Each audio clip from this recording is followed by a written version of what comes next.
Hey everyone, welcome to Dumpster Delvers. We just started. What?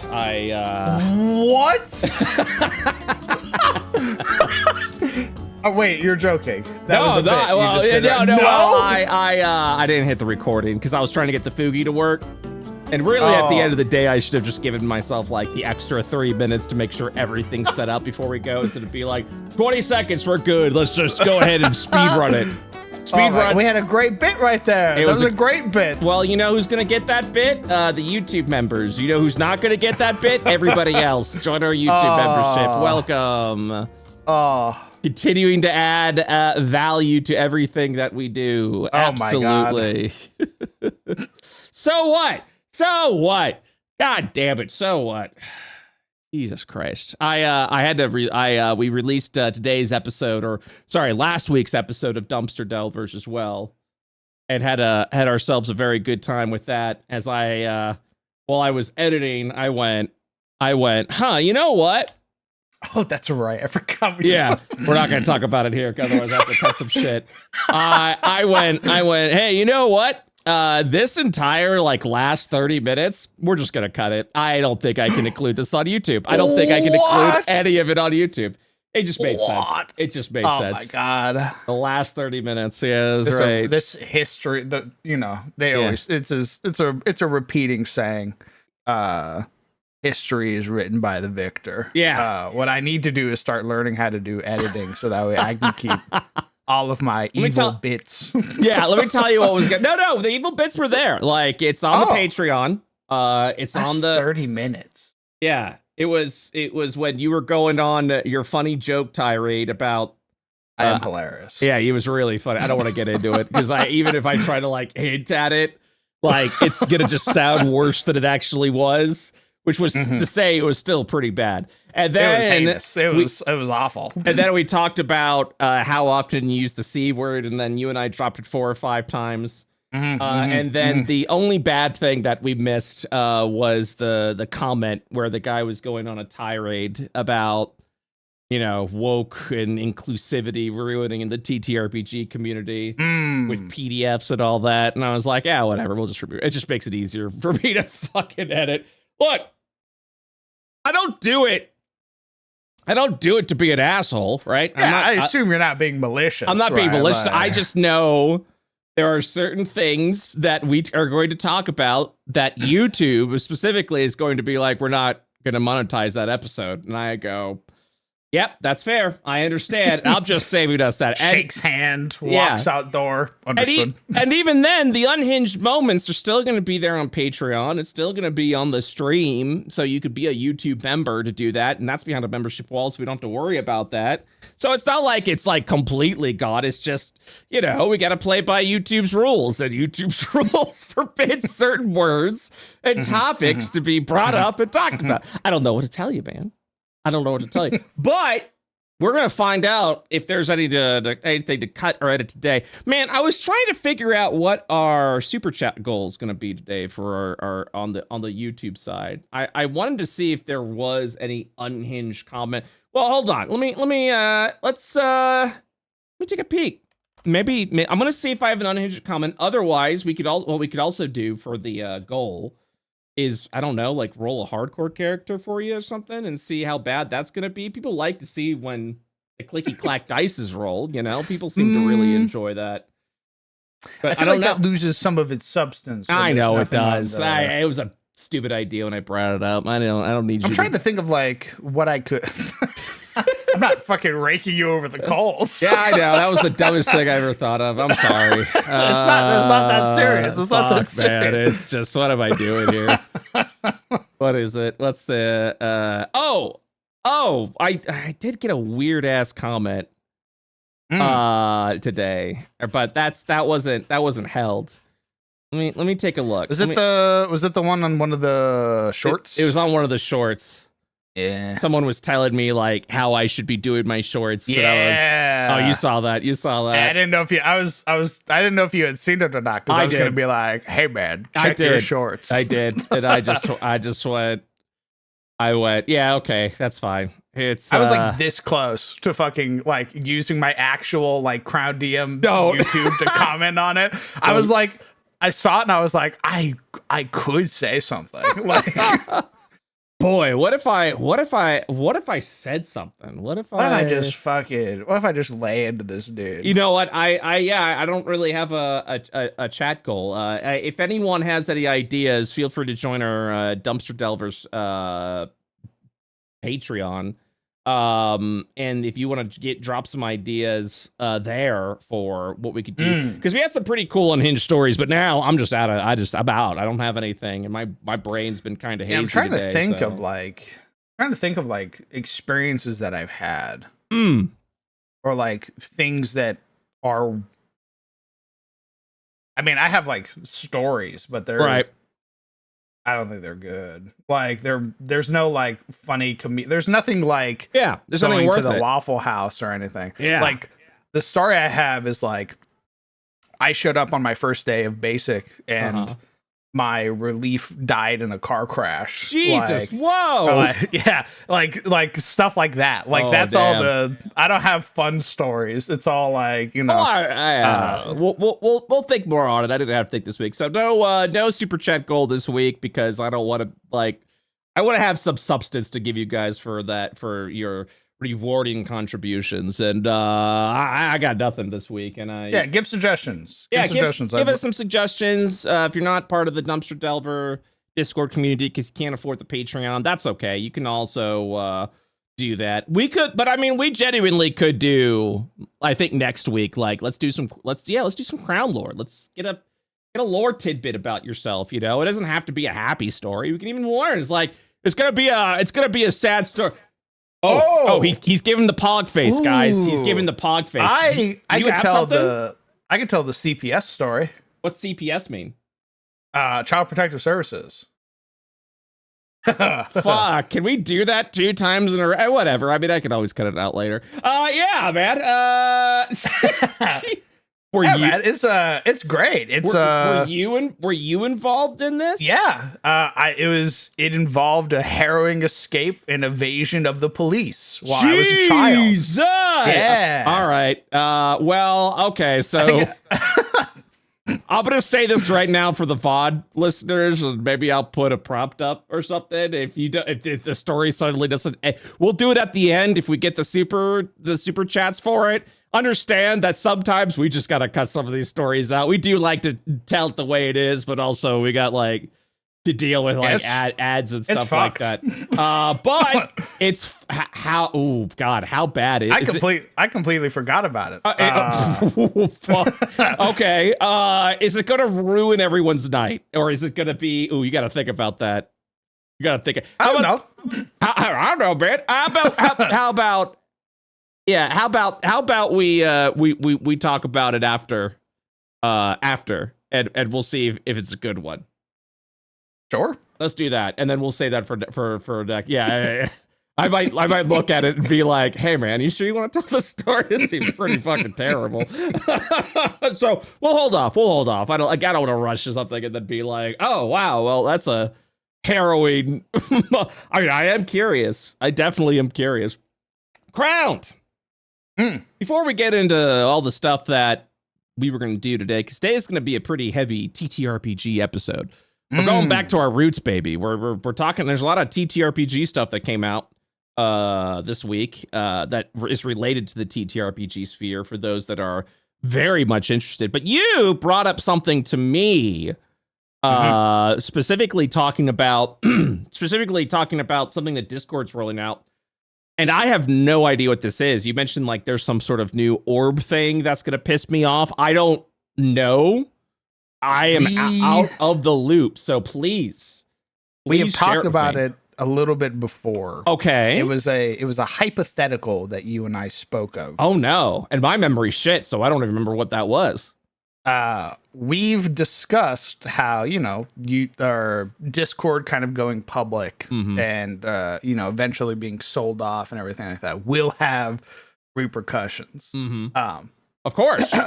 Per Ars Technica, May 29th, 2025, Discord lures users to click on ads by offering them new orbs currency. Okay. Discord is further distancing itself from its ad-free beginnings by offering users a new virtual currency for clicking on its platform's advertisements. Okay.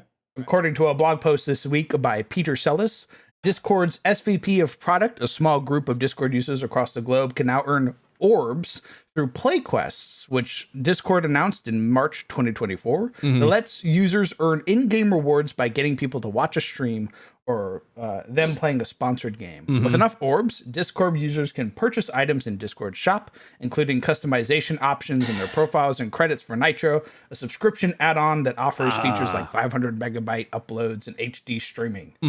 The goal is to fuel Discord's advertising business by making clicks on ads more appealing. Advertisers can also benefit by associating their ads with the ability to get desirable rewards.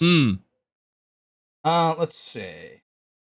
Like, to me so far, that just everyone's is trying to make ads more valuable, which is odd to me because like Twitch, there was a point in time Twitch did this many years ago, and I actually forgot about it until now, where someone could like watch an ad and get like 5 bits or something, and that they ended up dropping that program. It was something like you click, you were like, yeah, I want bits. And they're like, all right, watch this ad. And you're like, okay. And then I don't know. It never fell through.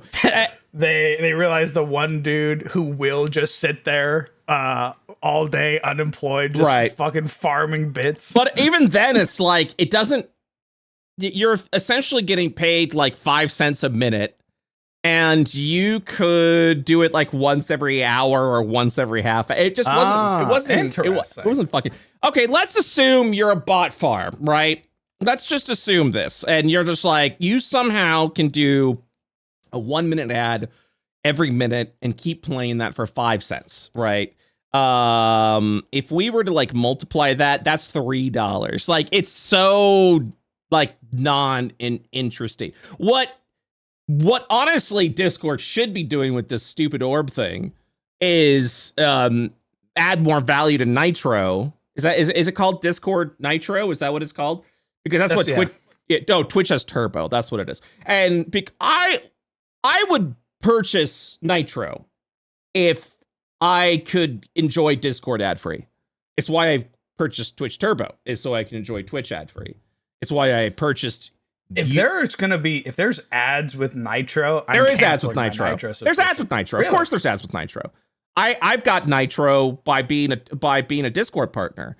They've got ads are just there all the time, and I'm constantly saying, "Hey, I don't want to see this." And they go, "Okay, we'll just show you another one later because there's no fucking way you're gonna stop this." And it's like, whatever, man. They're trying to figure out. I mean, I've said this multiple times. A service is never free. If a service is free, you're the product. So they need to figure out how to monetize you, essentially, so that product continues to resume to be free. And they're doing that with ads. And now I guess ads are just not doing enough. So now they're trying to figure out ways to, like, I don't know, man. Like, I viewed it less about the ads. What did you view it as? I viewed it more about their first step towards turning you into a Bitcoin farm. Of course, man. And here's the thing, and here's the reason why. Because I know you were wanting me to be like super, like, angry about this and be like, these motherfuckers.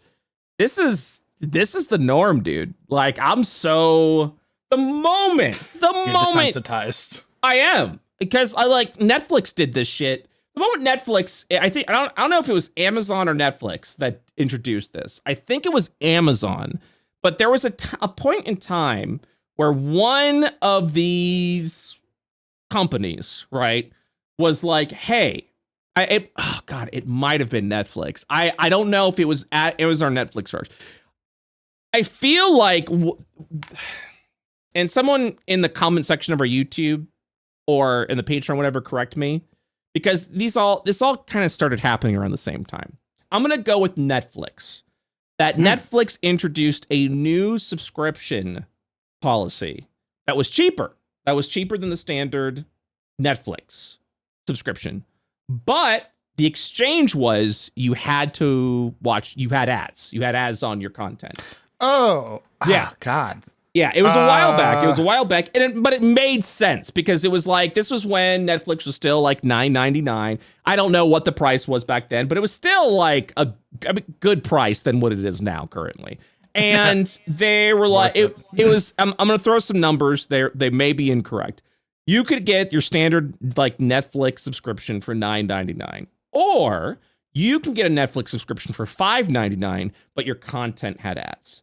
So after that, we started seeing more and more companies being like, okay, now, it may have been Hulu. It may have also been Hulu. I was about to say, I think it's on. I remember that very distinctly. Yeah, may have been Hulu that did that. Yeah. Well, anyways, it originally used to be you can get a discounted subscription if we shoved ads in your face. And I was like, that's fine. I don't mind paying the subscription I'm paying now if I don't get ads. Then it became, okay, the subscription you're on now has ads, and you need to pay a premium to not have ads. And I'm like, oh, fuck you. Like that's, and Correct. Then here's the issue, because like I feel like the big companies right now that are doing this, which by the way, I got into streaming service because I was so tired of cable packages, and I was like, I'd much rather just pay $10 a month to a company and watch this shit.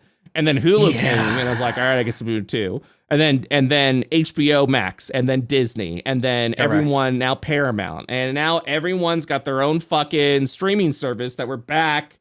And now, wowee, you can bundle them all together for a cheap and I'm like, motherfucker, we're in a constant loop. But what ends up happening is one of these big streaming companies, right, will release some heinous, stupid shit that sucks. They'll be like, we're raising the prices, or we're, now this thing has ads, and if you don't want ads, you got to give us more money.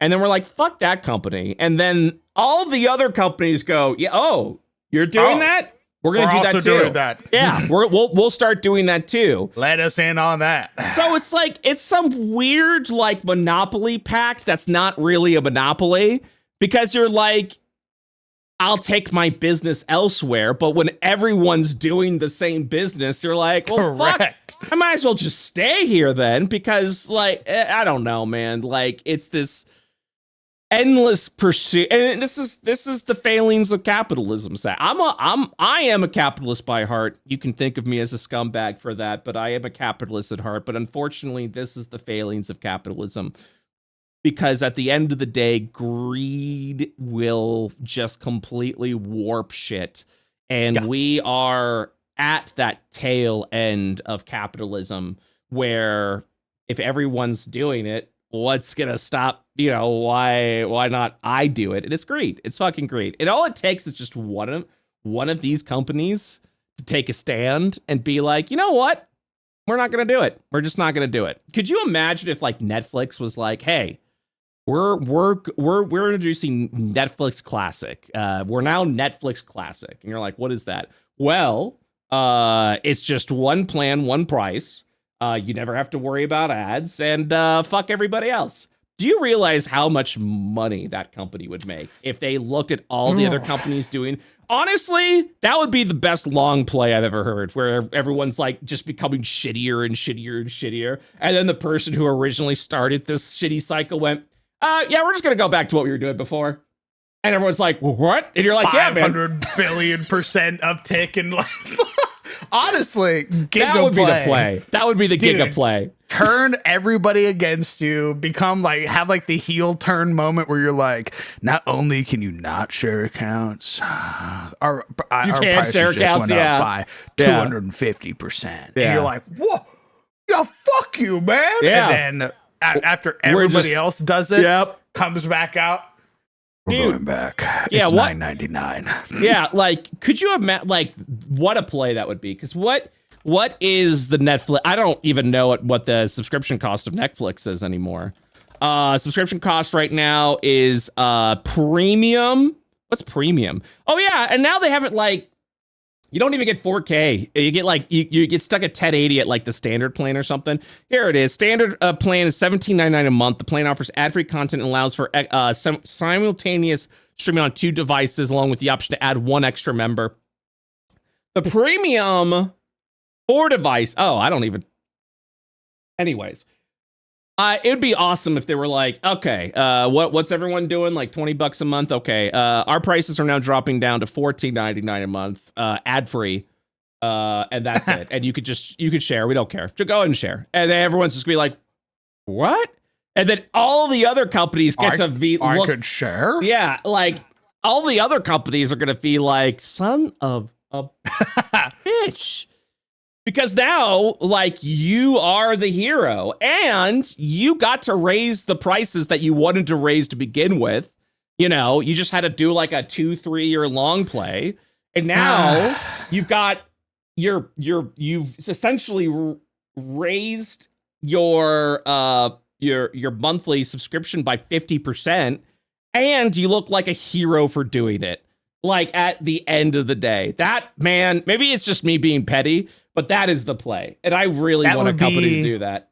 That'd be really cool. But I bet you right now that all of those big tech companies and streaming companies and shit like that, they all have contracts with each other that prevent them from raising their prices because it's all one big fucking monopoly that they're all running. Probably. I mean, I know that I mean, what sucks is all the all the licensing for these shows now. So now it used to be like, if I wanted to watch a show, Netflix most likely had it, and if it didn't, Hulu probably had it, and that was it. Now there's like 10 different streaming services where if I want to watch like that 70s show, I got to figure out who of the 10 people are streaming it now, because they keep handing shit off. You know, they keep exchanging and handing stuff around and all that stuff. So yeah, man, it's exhausting, but whatever. I think as a small business, I don't personally mind it, because at the end of the day, like, I'm still making a lot of money. It's just, you know, if these companies were making the money that I'm making, they'd probably, you know, fucking end it. What do you mean millions instead of billions? I'm out. What am I gonna do with that? You know, for me, it's just like, nah, man, give me the crumbs. I'm pretty Phil on the crumbs, mega giants. You know what I mean? I'm massively feeling that. So yeah, I mean, this is just what shit's transforming into, and I've also said a couple of times now, customer service is gone. You know, it's not profitable to be friendly to customers anymore. You know, the days of the customer is always right, I feel like it's just getting thrown out the window, which sucks. You know, it sucks. And maybe that makes me sound elite, but like, I don't know, man. I liked that competing factors were like, okay, so what are you gonna do for me? Like, what are you gonna do? Now it's like, if we're all shit heels, like, we don't have to do anything for you anymore. Deal with it, you know? And like that kind of, you know, it does make things easier when you do form your own business. Cause like I said, my big thing is always like, you know, treat people like people, you know, never hurt other people to get ahead. Those have just always been my founding principles. That's never going to change. And also because it doesn't have to change. Like again, our Kickstarters do great. Our Patreon is awesome. YouTube's doing well. Like, I don't have to be a shit heel. I can just be the friendly guy, and that's fine. You know what I mean? So yeah. So this does not surprise me. And I am curious what the next voice chat is going to be, because we had Ventrilo and TeamSpeak, and then we had Skype, and now we're at the Discord era, and the Discord era has been here for a while now. So I'm curious if there's going to be... Been here long enough that Skype is gone now. Yeah, Skype's dead. It took COVID for that. Yeah, everyone was like, Skype was like, it's our time to shine. And then what's the like meet that meeting app? I don't even remember what it's called. Shit, what is that? Oh God. Zoom. Yeah. Zoom. And then Zoom kind of showed up out of nowhere, was like, oh, just use us. And everyone's like, okay. And Skype's like, what the fuck, dude? This was our time to shine. What? Where did you come? Like, looks at Zoom. Too long. Where did you come from? Like, yeah, it should have, like, when COVID happened, Skype should have been like the clear victor in all of that. And I guess They're not. smarter. I guess not. Oh my God, so wild to me, dude. So we'll see what happens. As it is, I'm pretty sure AI is going to take over, and we're not going to be alive in the next 4 years. So I don't know. We'll see what happens. Oh my God, next 4 years. Well, you've heard those theories of like there's going to be a point of no return with AI.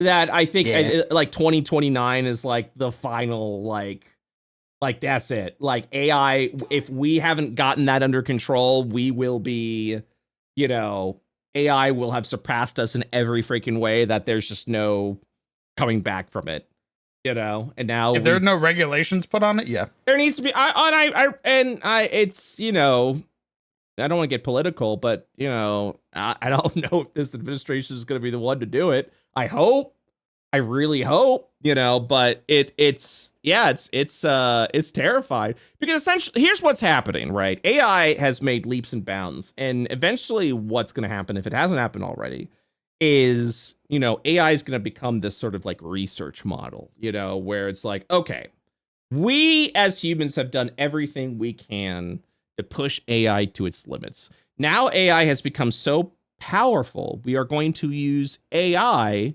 to build AI in such a way that we're going to see giant leaps and bounds of progress being made on AI. And at that point, it's over. Like, it just skyrockets. And I'm just over here being, I don't know, man. Like, it's just, yeah. My biggest thing is it's I guess it's not being used correctly. Mm-hmm. I want to preface. Yes. I'm not smart enough to know what it should be used for. But I think you showing me a cool video demo of people saying, I can talk, is fucking useless. I want that thing running 24/7 trying to find the fucking cure for cancer. I don't want it. Well, I think that'll exist. I think that will eventually exist. And it's not the video of them being like, I can talk, and you go, holy shit, that looks real, right? It's the technology behind it that is able to build that. That is something that we should be concern might be a little too strong of a word, but something that we should definitely keep our eye on. You know what I mean? Especially if we're getting to a point where like AI is just gonna figure out ways to be better and faster. We'll see what happens. We'll see what happens. My faith in humanity is at an all-time low right now. It's been that way for a very long time, unfortunately. I don't know how long it is, but so I am at the end of like how it is. It's like, how can we make money out of this? How can we do power? And I do think AI, it has to be here so that we can continue to advance the society, but also we need to be very careful on how we handle AI. And I don't think we're cautious right now. I don't think we're being cautious. And I've said this multiple times. I think human nature in general doesn't like to err on the side of caution when they've lived in comfort for so long. They act first, think later, and then react when something hits the fan. And I think AI personally has the ability to hit the fan so hard that when we start scrambling to try and reel it back in, Pandora's box is open and it's out. It's too late. There's just no way, it's ever going to come back at that point.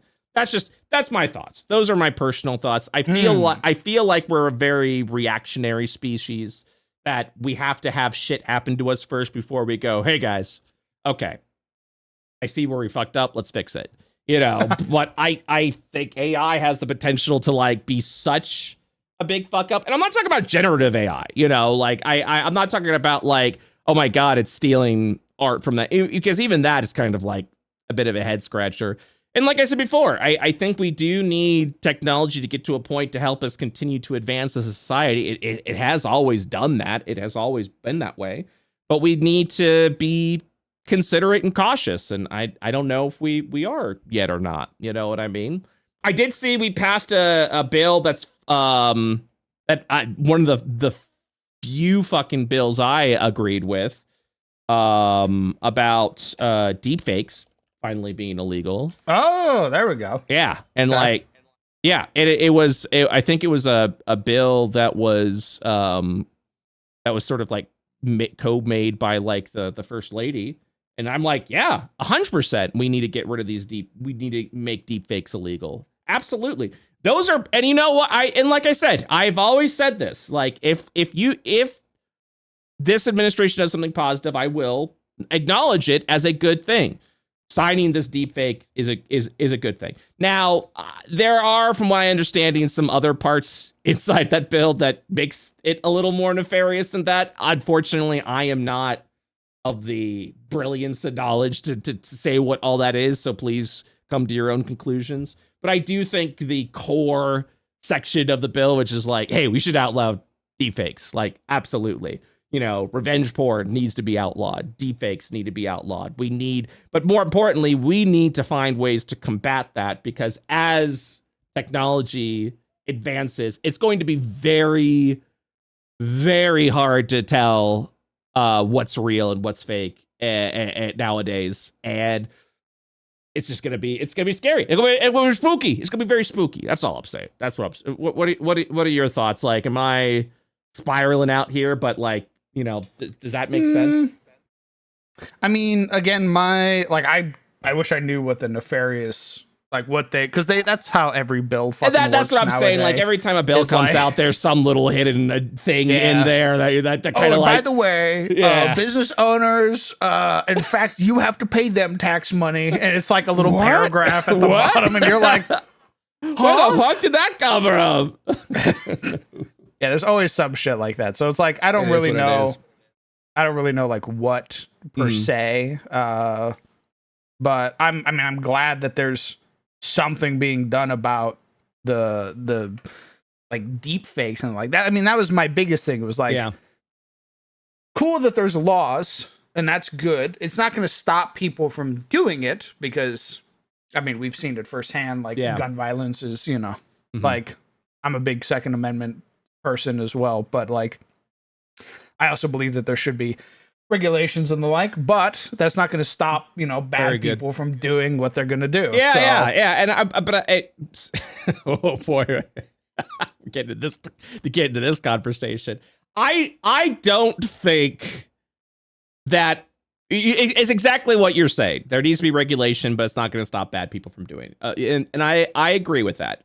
However, that cannot be the reason why there's no regulation. I agree. Yeah, you can't say we can't regulate because bad people are going to do what bad people are going to do. And it's like, motherfucker, that's not how laws work, dude. Like, we can't come forward and regulate something or not regulate something because a bad person's just is going to disobey it. Well, it's like, well, why do we have laws against shoplifting? Why do we have laws against murder if it's not going to stop bad people from doing it? Like, that is such a non-argument to me. And every time someone uses that as a crutch, I'm just like, you're just being you know, full of shit right now. And like, I personally, like, I don't think there should be I don't think I should have access to automatic weapons. I don't think an army should, I don't think I should be able to mow down an army. Like, I understand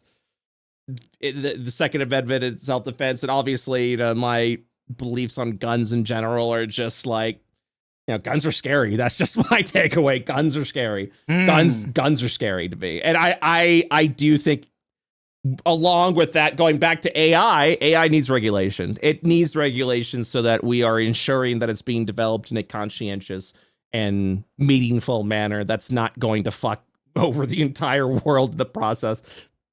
But what do I know? What can I do? The only thing that I can do during these things is vote. That's it. Vote for the people that I want in there, not vote for the people I don't want in there. And that is as a citizen, that's all I can really do. And I also think that, you know, people are, and it sucks that people are so disillusioned with like voting and things like that. I really wish they weren't, because I do think part of the issue is whenever you look at like an election cycle, and also for those that are sick with politics, we're not going to be in this topic for too much longer. But, you know, I do think that like you need to fucking, if you want change, you need to be a part of that change. And if you are someone who's disillusioned, you're like, I'm just not going to participate in the process. It frustrates me because on one end, like I totally understand the exhaustion. I'm exhausted too. I don't know how much weight my vote has anymore, but that's not going to stop me from doing it because I also feel like that's kind of part of the strategy, and I don't like that that's part of the strategy is disillusionment. You know what I mean? Does that make sense? Where it's like, you're like, yeah, the way I'm gonna win is to make you think you're powerless, you know? And it's just like that. I feel like that's also a strategy. You just got to do the best you can, even when you don't want to do it. I think is the big thing. I know people who are like, oh yeah, I just, everyone sucks and I don't want to be a part of the process. And I get that, you know, I also think everyone sucks in their own way. And I hate the fact that I have to vote for people that suck less than the other person. I hate that that's just the world we live in right now. But as long as it is, I have to still, I still have to do what I can, you know, because I was thinking about this today where I was like, man, the last 4 years was nice because I didn't think about politics all the time. And I hated the previous the 4 years before that because I was just every day was just in my brain like, oh my God, are we ever going to come back from this? And now, and that was, I think that was the big takeaway for me when Trump got reelected was just like, I remember being so mentally exhausted. Now I have to do this again. Like, that was like, ugh, like here we go again. And now it's just so fucking worse. But for our RPG fans, we do have some good news. We'll see what ends up happening. That I did want to bring up on the tariff side. As we all know, these tariffs do affect third-party RPG development. I talk about these tariffs a lot, specifically because it does impact our primary audience, which is the TTRPG consumer. And that is, we had some good news, we had some strange news, and now we're on a wait and see policy. You know what I mean? So one of the cool things that happened several days ago is that the U.S. court blocked most of Trump's tariffs, said that the president exceeded their authority. So we might actually see these tariffs just completely be dropped.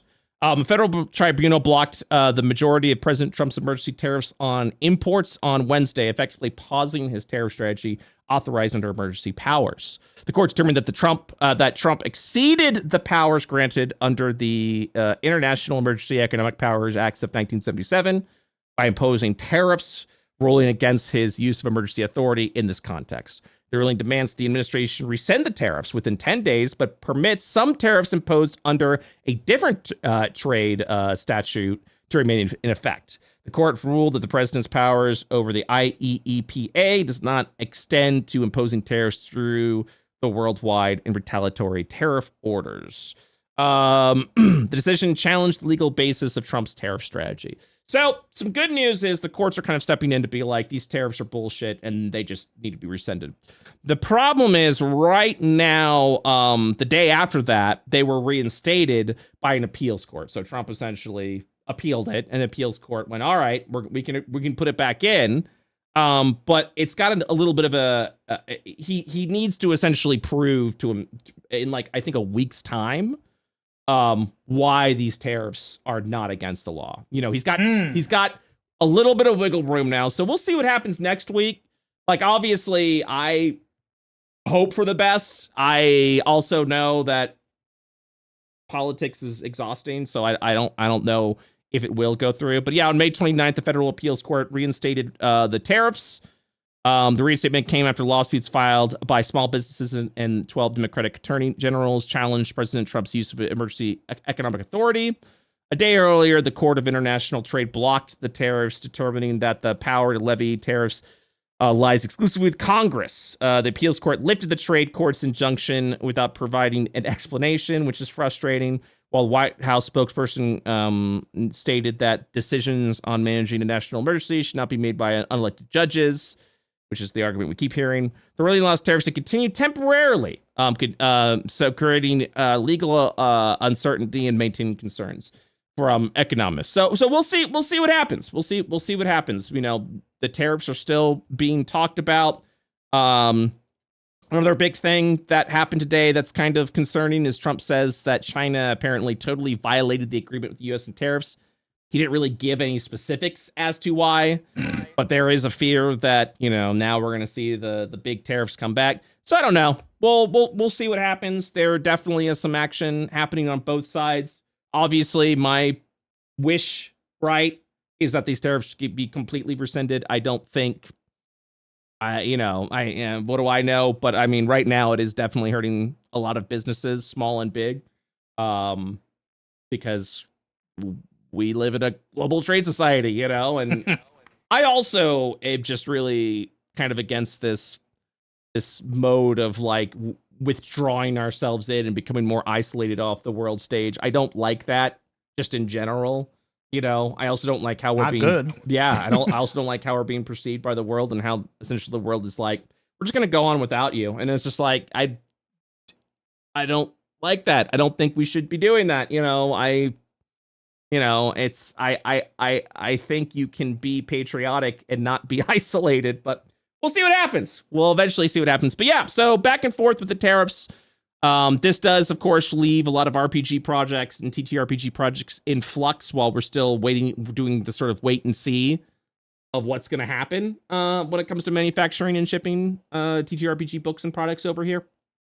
We'll see what happens. Obviously, first party is going to be okay because D&D's kind of printing everything over here, but it's for small businesses like myself. It's very expensive. It's a very expensive process, and it does mean, you know, potential price hikes if everyone agrees to that, which, you know, sucks. Which, I mean, yeah, I mean, creating a TTRPG book is already a very expensive ordeal, you know, and I've brought this up before, you know, when you look at book manufacturing, it's so much more than just manufacturing a book.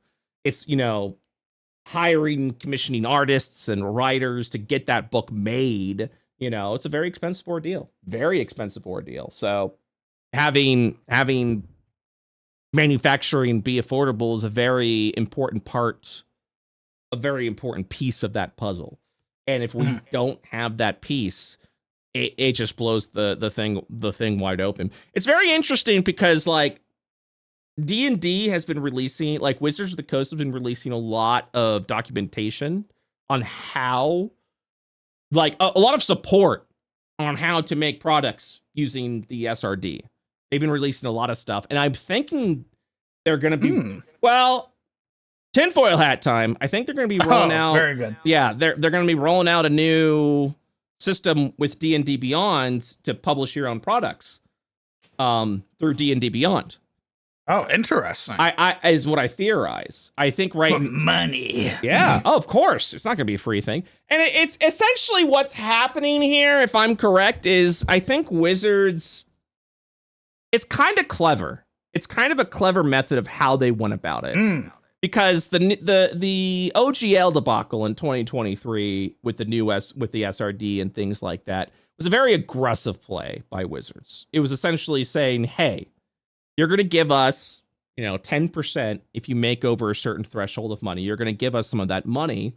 That's what this new licensing is, on a license that was already meant to be like, hey, our hands are, you keep all the money that you make, It's very hard to sell like, okay, now you have to give me money. Like after not having to do that for so long. Now that you've not given me anything for several years. Not decades, dude. Decades. Yeah. Give me half now. Yeah, give me. Yeah, and it was like 10% if you made over like $1 million. I don't remember what the exact numbers were going to be, but it was a very aggressive play that people were not happy about, clearly, obviously. But now they're kind of doing this like, products are showing up on D&D Beyond from some of the top tier creators, and I'm thinking they're probably going to introduce, because now that there's so much support, they pushed out 5.2 very quickly. And again, tinfoil hat, and I'm not saying this as in Wizards is trying to be nefarious, as so many people want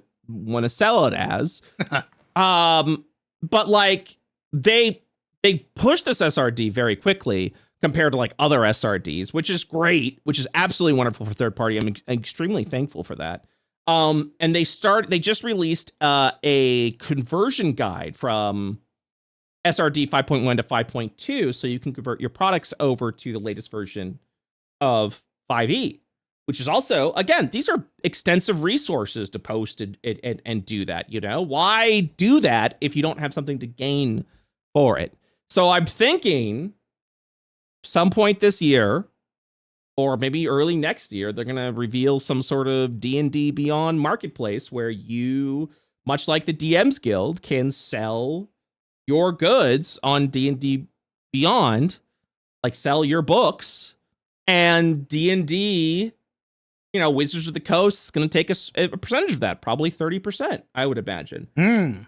And it's so, like, it's essentially it's them getting what they want, which was a piece of your pie, you know, because you're gonna make money, they're gonna make money, and honestly, if that ends up being the case, bravo! Like that's a good thing. Personally, I think we do need a platform where, you know, you get to present what you made, you get it in front of a bigger audience, and you pay the provider a percentage for that advertising. I think that's a good heel turn, essentially, instead of just being like, hey, just give me all your money for no reason. You know what I mean? So we'll see what happens. But yeah, there's a lot of D&D Beyond's getting a lot of third-party products. This is the way it should have been, personally. But yeah, we'll see what happens. I'm very interested to see. I am as well. You know, I don't know too much about like the Pathfinder side of things. I feel like does Pathfinder, I know they have the Orc license. Does Pathfinder also have a sort of SRD, I'd imagine, that you can do that? I think that's Orc. I think Orc is what they use. And maybe, you know, someone's asking, do you think they'd allow free content? You have to be careful about uploading to D&D Beyond, because the moment you upload your content to D&D Beyond, it's technically not your content anymore. And also keep in mind when correct, that is part of the D&D Beyond. That's like, yeah, that's part of the, that's just Wizards. Yeah, that's Wizards thing. And you know, obviously there was this stupid rumor spreading around about like, they're trying to pull a fast one, and like, no, they're not. You know, if you just keep in mind, if you upload anything onto a Wizards of the Coast website, you are giving a license to Wizards of the Coast to use it in any way they want, and they don't have to give you a dime for it. So if you're uploading content onto D&D Beyond, understand that content, by doing that, you're giving Wizards of the Coast a free license to do that, to essentially take your content and do whatever the hell they want with it legally, and they can do that because that's the terms of service for using the website. Now, before anyone goes, well, that's bullshit, what can I do to protect myself from that? Don't upload anything to their websites. Yeah, do not use D&D Beyond. Yeah, you can use D&D Beyond, but don't upload stuff to D&D Beyond. You know, don't upload your homebrew. Don't do that. If you don't want Wizards of the Coast using your content, don't give it to them. And by uploading stuff or making homebrew, you are doing. Man, I was so fucking pissed. Not pissed, I guess. Not in the way that, like, you know, curse you, Wizards. Kinda. I had what we call a finger on the pulse moment. Again. Oh. I just. This is also a reason why I'm working on IO5e and just making my own shit, because I'm so tired of like doing things and then Wizards of the Coast, who doesn't know who I am, also starts doing that. Everyone goes, well, that's such a good idea. And I'm like, motherfucker, that's mine. That could have been me. So it's just so their new monsters, like with legendary actions, they've introduced it so that as part of the legendary actions, monsters now move around the battlefield, essentially having like phase turns, much like what we've done. Because we had phase turns where like you move and then you do a thing, and now legendary actions is you move and do a thing, and I'm just like, son of a bitch. Like, said with gritted teeth. I mean, but I kind of did like a 180 on that and went, okay, well, let's, I recently released on Patreon, we updated phase combat where it's not defined turns anymore. We're kind of going back to a legendary action system because I felt like we were kind of overcomplicating the formula a little bit. We just needed to rework legendary actions a little bit more. I talked to you about this where now it's like a legendary point system where like you get to choose if you want to spend your legendary points on legendary resistance or legendary actions. So that if you do legendary resistance, it is at the cost of a legendary action that round, so that way you get to kind of have control of what you want the creature doing. But at the same time, the party feels like they've had a positive impact on the combat. That isn't just, we need to burn these resources, you know what I mean? That has no other contributing factor except, I could just say, no, like 5 times a day, like yeah. And so. Good job, wizard, on using hold person. What if I told you, I resisted? So now with our phase encounter system, the GM has the ability to be like, I failed the hold person save. I'm going to succeed, but now I'm taking one less legendary action this turn because of it. Kind of giving the party a little bit of a breathing room, So it does feel a little more impactful. So we'll see what polishes from that. But yeah, I noticed that and I was just kind of like, oh motherfucker, I need to get. It sucks being so disillusioned with D&D. Like, huh? What'd you say? No, I didn't hear what you said. I said, couldn't be me. Dude, you left it. And like, I don't fault you whatsoever for that. I think the reason why you left it was kind of silly, but like, that might have been the straw that broke the camel's back. What do you mean? What? What's up, man? What? You didn't. You. I mean, it may have just been the straw that broke the camel's back. But essentially, you went to Pathfinder because you didn't like how it transformed in Foundry. Correct.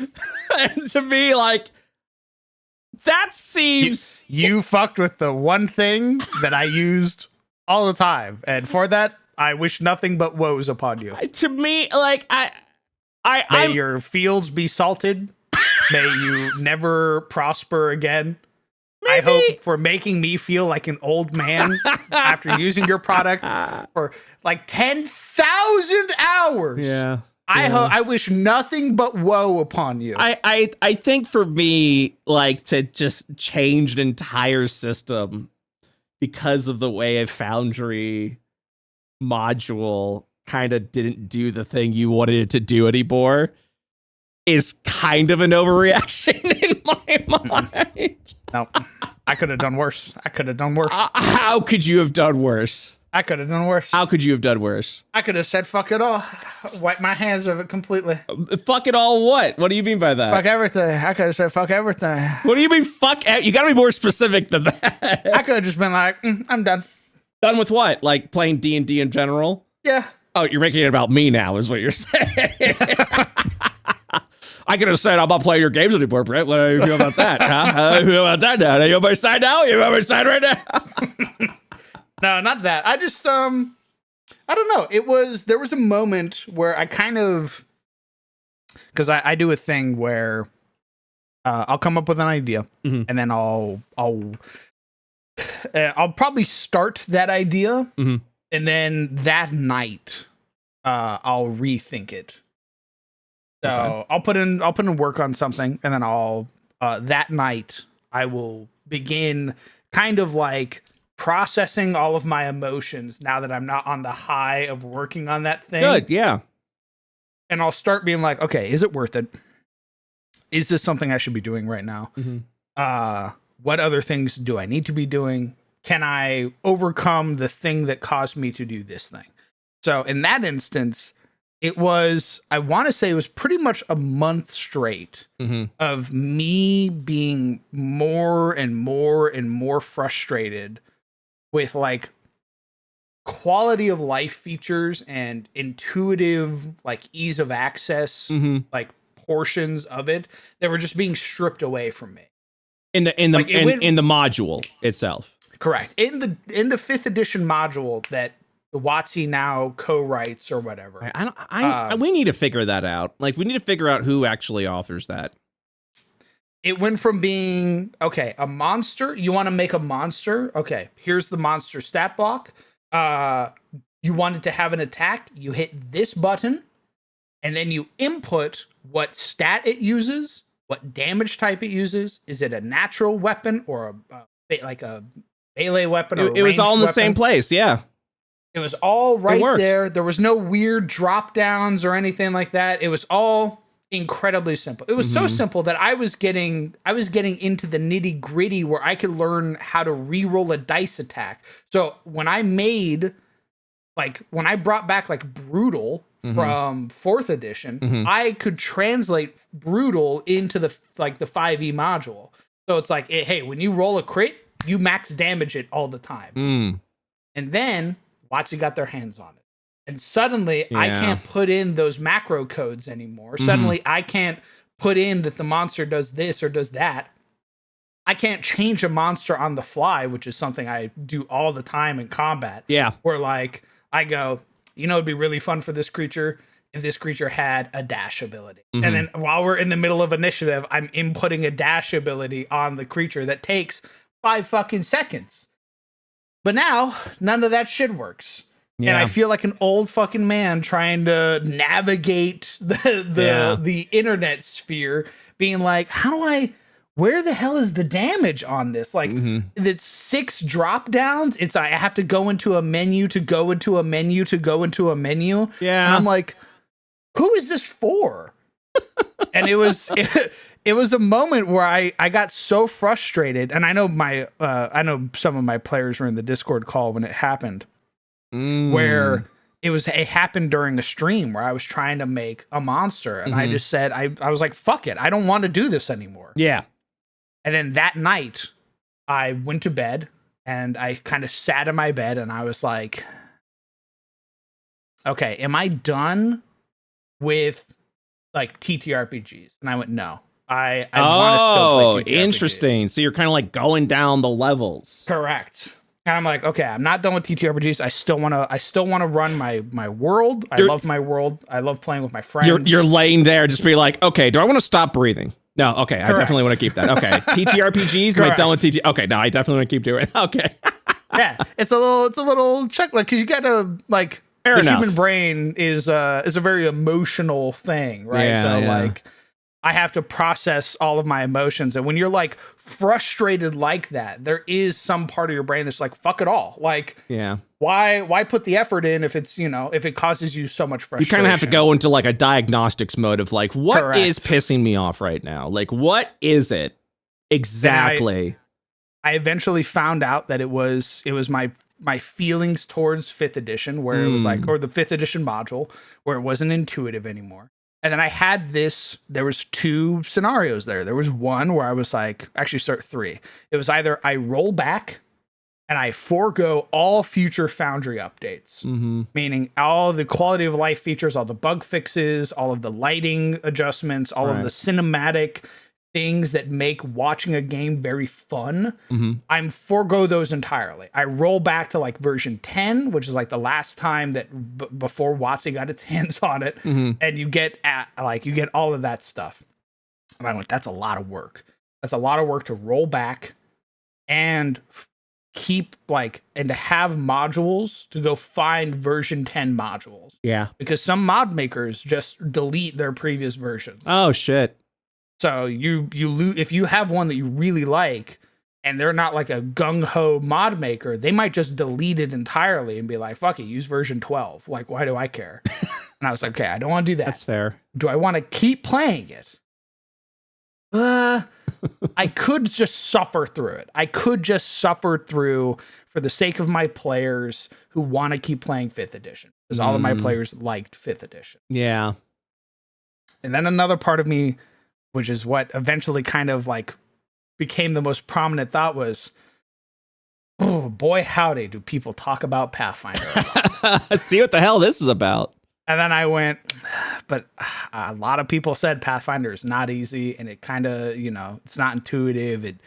It's crunchy was another word. But then I went, I kind of like crunch. You're the crunch guy. Yeah, you like crunch. Correct. Yeah. I went, I like rolling. I like little modifiers. Yeah. I like little bonuses that all, culminate into one big thing.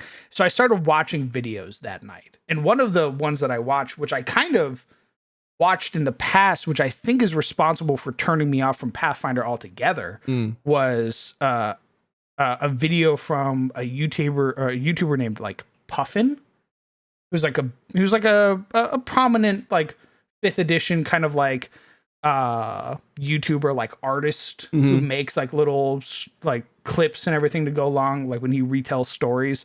And he had one about Pathfinder, and I remember watching it a while back when 2nd edition came out, and he was kind of lamenting some of the woes that he had with Pathfinder. And I remember watching that, and I went, oh, is this what it was? And then immediately under that, I saw the Pathfinder lawyer, the guy who like goes in depth about all of the kind of like neat features of Pathfinder. And I watched one of his videos, and I went, wait, it's just +2s and -2s? Like, that's it? Yeah.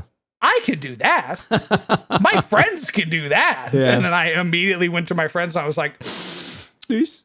do you guys want to try out Pathfinder? And they went, yeah.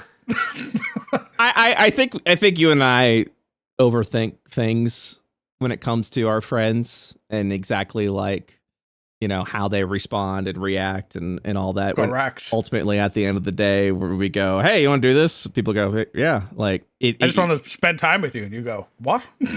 Yeah. To me, that I still don't believe that. I wish I did. Really? Yeah. Yeah.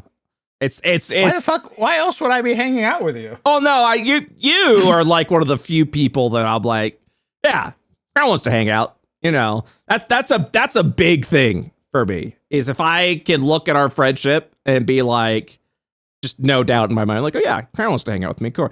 It's everyone else that I'm just like, I don't know. Oh. Yeah, it's very interesting to me, No, I decided the other day, there are people in my life that, because we live in a very isolated. We have a very isolated industry, we have a lot of circles, a lot of things like that, and I just want to be friends with like everyone, I just want to build these friendships with everyone, and I'm slowly realizing, because of my age group specifically, that I can't really do that anymore. Not saying the age difference makes it weird in the sense that you would think it does. It's just more of just like, what I'm interested in and the things that I want to talk about, and the way I view things is not the way everyone else. Oh, you know what I mean? You know what I mean? Like, I've talked about that before, where like I came back from the Navy, and I tried to hang out with people my age, and I realized we were vastly different people. Yeah. And it's a kind of like a very somber situation. It sucks. Like, yeah, you go, I really want to connect with you on a personal level, but I can't. Yeah. Because we're vastly different people. My worldviews are completely different from yours. That's pretty much it. Because for me, I want to be friends with everyone in this industry because, and I know this sounds like an elitist thing to say, these are the people that get it, that understands it. You know what I mean? Because it's the moment you start to make content creation your living, like actual living, like I'm talking beyond aspiring to make content creation your living. When you're actually like, okay, this is my job now. Like, I am making money in this job. This is my job. It is completely different than any other job in the world. In my thoughts, you know, and maybe it is the fact that you're an independent contractor, but I mean, there's so many factors to it that makes it different. Like just the mental gymnastics you have to go through to do this job. The fact that your paycheck is determined whether people like you or not. That's a big one. That's heavy, man. That's a heavy thing to be on. So when you aren't doing well, which you won't have control over, you'll get into this mental gymnastics of like, oh, I'm not doing well because people don't like me. And that sucks. That's a mental, there's a lot of just there. And the only people that really understand it are people that like you that are doing this thing and that's in your space and in this industry that can do that.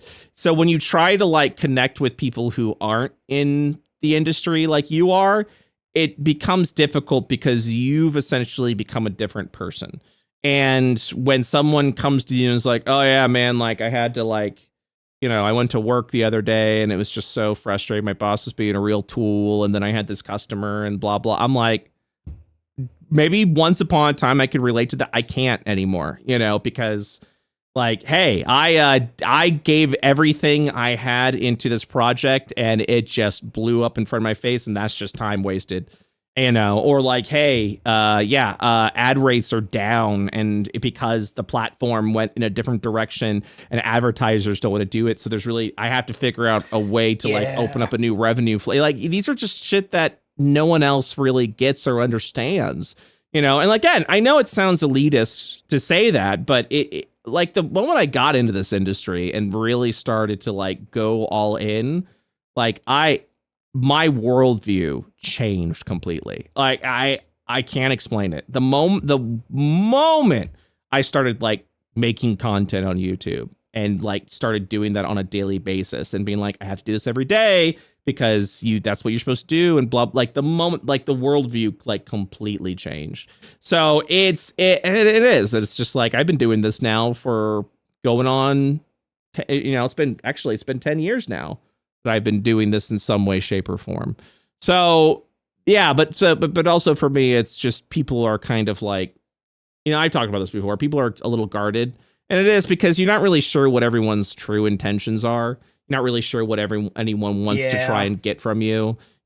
Some people want to go ahead and like assume things about you, but at the same time afraid to confront you about it, because if you say it in an incorrect way, then they'll either say shit about you behind your back to other industry professionals, or worse, cancel you online, in which case the public opinion has changed against you in such a violent fashion. Now you have no way to ever make a living like you did before. So it's so fucking weird and strange, and a lot of people are also very isolated. So I don't know, man. And also there's just mental health being in the fucking in the all-time shitter. The shitter sometimes. Yeah. So it is. It's like you just never really, and I don't know, like I would like to think people like me, but also there's always this nagging feeling where people will, well, you get it, like where it's just like, oh, you're here because you feel like you have to be here. You don't actually want to be here. You know what I mean? Like you feel like you have an obligation, you have a duty to be here. It's I wish it was something that can get out of your head. What sucks is when people take the route of, well, you feel that way, that makes you a bad person. And it's like, well, that fucking blows, that, we maybe have had a conversation once or twice. We're like, nah, things are good, man. You're just overthinking it. And I'm still in that space because it's not just a switch. You know what I mean? You can't just, and then your mind kind of has to like process all of those emotions. And that takes time.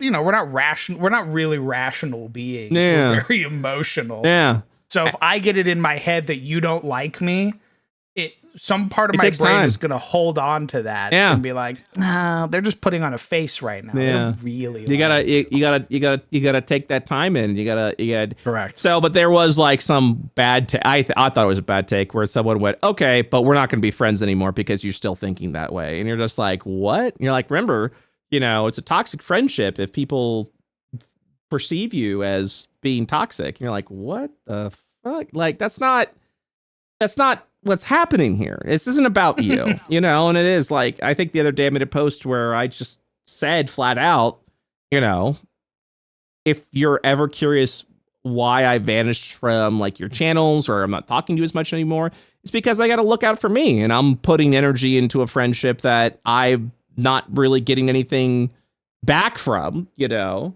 And at the end of the day, I think Masave said it best. You got to be around people that fill your cup. You know, you have to be around people that fill your cup, you know, that gives you sort of that positive, you know, that positive impact that you're looking for. And if you're just constantly giving, and the person's not giving anything back to you, you know, you might want to consider cutting them out. And that's not their fault. You know, that's not to slight them, you know, it's just to say it is not fair to me to mentally spread myself so thin for people that just are just like, don't want to give you any, you know what I mean? That don't want to do the basic minimum effort of being your friend. You know what I mean? And that's not to say like, oh, I'm cutting you out of my life or we're not friends anymore. It's just saying I have to let go. I have to put my effort into people that want to be my friend, that want to actively be a participant in this friendship. I can't just, hey, how you doing? Hey, how you doing? Hey, because I talk to people all the time or try to. And 9 times out of 10, I get left on red, you know, and that's not saying anything's bad. It's just that's the way it is. So there got to a point where I was just like, if I'm giving something and I'm not getting anything back, or if I'm constantly in this like spiral where I'm just like sitting there and going, oh my God, does this person even like me? They're not really even talking to me that much. I'm just like, okay, you know what? I'm going to give what I'm being given back. If you're giving me nothing, I'm also going to give nothing. And then we'll see what happens to the friendship a year down the road, 2 years down the road. I feel like that's healthy, you know? And I said that when I finally kind of like put that out there, I felt I was starting to feel a lot better about myself. I at that point was just kind of like, okay, like I'm making the effort to like let go. You know what I mean? Like I'm leaving the effort because it sucks because it's like, you know, like people are also kind of going through it and it's bad. You know, they might not be up, and that's okay too, you know, and that's not to say friendship's over, we're done, goodbye. It's more of like, hey, you know, if we see each other in passing and a conversation happens, let's, you know, I'm not going to shut that down, but I also acknowledge where we are at. We are passing ships, you know, and we'll take different journeys, and, you know, hey, eventually we may cross paths again and kind of do a little like, hey, what's new? What's up? Blah, blah, blah. And we go, okay, good luck. And then, but it can't be up to one person to like constantly maintain that and be like, hey, I'm still your friend. Hey, I'm still your friend. Hey, I'm still your friend. Like, just so you know, you don't have to, you know. Ooh. Oh man, there was a moment. I think I've talked about this a little bit. Where I want to say it was 2019, like 2018, where I met Momo. Mm-hmm. It was probably earlier, well, 2017, 2018, where I met Momo. I met my one of my best friends. His name is Sirik. Mm-hmm. We hung out all the time. We did like basically everything together. Mm-hmm. And then I got it in my head, like I got in my own head where I was like, people don't actually like me. And it's we talked about this. Evil Yeah. Thought. Yeah, it's a very evil thought to have. Yeah. Because you have no fucking way of knowing that. And that is purely some like voice in the back of your head that is just yapping. Mm-hmm. So I listened to it. I went, you're right, nobody likes me. I was in a very bad spot, and I went, you know, why, like, I'm just gonna vanish. And I did. And I vanished for like a whole year. I basically cut contact with like everybody. Mm-hmm. I fucking vanished into the ether. And it was that moment where it was like, you know, people were reaching out, but I wasn't reaching back. And then 2020 happened, and I finally managed to like shut off that part of my brain, where I went, but I miss my friends. And I think that was the big thing that finally got the little evil voice in my head to shut the hell up was I miss my friends. And I remember I don't often do the whole New Year's resolution thing. Right. I often think that's it's whatever.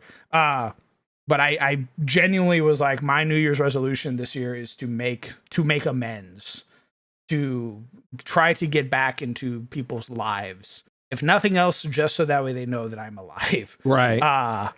And there were some people that I reached out to who were incredibly receptive, and they were like, "Oh my God, you're back!" Like, thank God. I've been wondering where you went. I missed you, and I was like, that immediately kind of like put my heart at ease. Like, Momo was one of those people. Of course. Momo was one of those people who welcomed me back, like, no questions asked, no nothing. But there were some people who were like, "Hey man, I'm glad you're okay."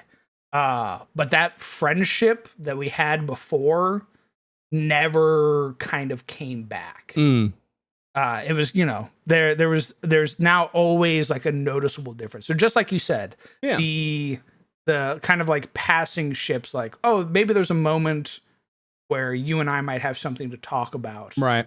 But, we don't have that same kind of connection that we did before. Why did I bring that up? Well, we were talking about, like, passing ships and all that stuff. Take care of yourself. Yeah. Take care of your friends. But also, like, I think I'd want to add is, like, maybe that's what the friend, for the people that there was a noticeable difference, because I don't want to, like, have you think that's your fault, like, because you kind of stepped aside. That may have just been the friendship, that may have just been what it's always been, and you may have just been putting more effort in than what was, what they were doing. You know what I mean? And now you're kind of in a position where you're just sort of like, maybe this is just, you're just more accepting of that. You know what I mean? Like that could very well be, because I do think we all kind of like get in that moment where you're just kind of like, oh, I just need to try harder. That's why this friendship isn't working. I just need to try harder. I need to change something about myself so that this friendship will work. And, I think when a therapist said to me when I was in therapy before pre-COVID, was like, maybe that's just the friendship, maybe that's just as far as that friendship goes, and you're trying to fix it because you think, or you're just like, oh, this is a good person. Like there's something inherently wrong with this person. So why, what am I doing wrong that the friendship isn't happening? It's gotta be, like, no, maybe that's just your personality type. Maybe it's just something you both are kind of feeling, where it's like, this is what the friendship is. And maybe they're, but there's something clearly like off or disconnected, right? And while you're taking the route of, oh, it's me, I gotta do something, they're taking the route of, yeah, it's just, he's my buddy.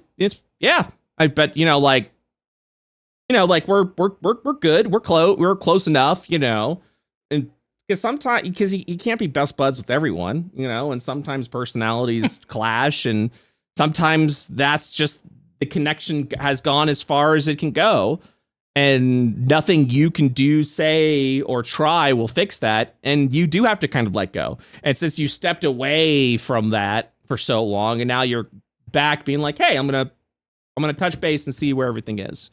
You kind of like see where like people who were like, oh my God, it's so good to hear from you, because that was a lasting friendship, and you just had the brain bugs.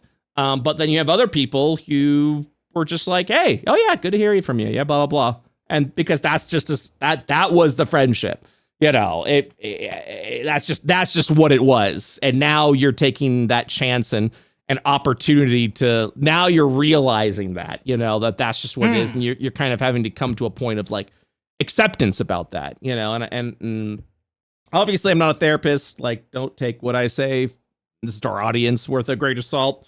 But yeah, it's just, people are complicated things. There's no right or wrong. And then sometimes people just, that's just the way it is. And I'm trying to accept that more, where it's like, oh man, maybe I suck. Maybe I'm a shitty person. He's like, no, maybe that's just as far as the friendship can go, and you're trying to fix something that isn't broken, essentially. It's just interesting. Yeah.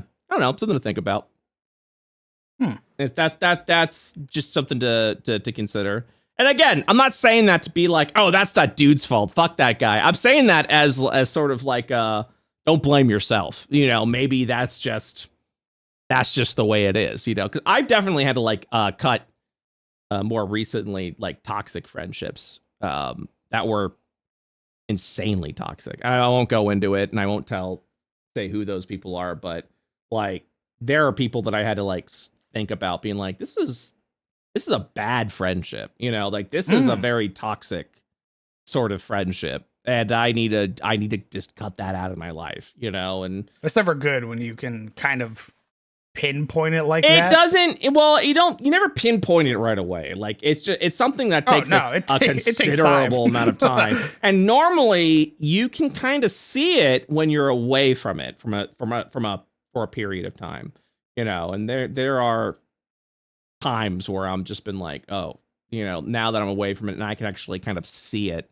and see that the world hasn't ended and see that I still have, people that I'm close with, people that I'm friends with, that it's not me, it's them, it's just that their personality type, and that's just not good. I think there's a lot of times where like especially in this space, like some people do kind of treat view count and popularity as a hierarchy. And like, if you aren't at a certain threshold, 100%. If you aren't at a certain threshold, you are not an equal. You are here, and I'm helping you, and you should just be thankful that you're here. So like, they'll talk to you, they'll talk down to you a little more, or they'll just, they'll only reach out if they need you to do something, and you just kind of go, after you kind of step away from that and you go, oh, I don't need you, and apparently we didn't have a friendship, because you're using me. And that's kind of also the reason why I'm like, I'm just kind of stepping away from this shit. I am proud of what we've built and accomplished. And yeah, I'm not the most popular person, but I don't have to be. And that's the cool thing, is so many people in the streaming space has to be like, view count up, community size up. We need these numbers to hit. And for me, it's like, holy shit, like I'm making a wonderful living not playing the popularity game. And that feels great. Big thing I've talked about. I talk about it a lot, where I genuinely fear popularity.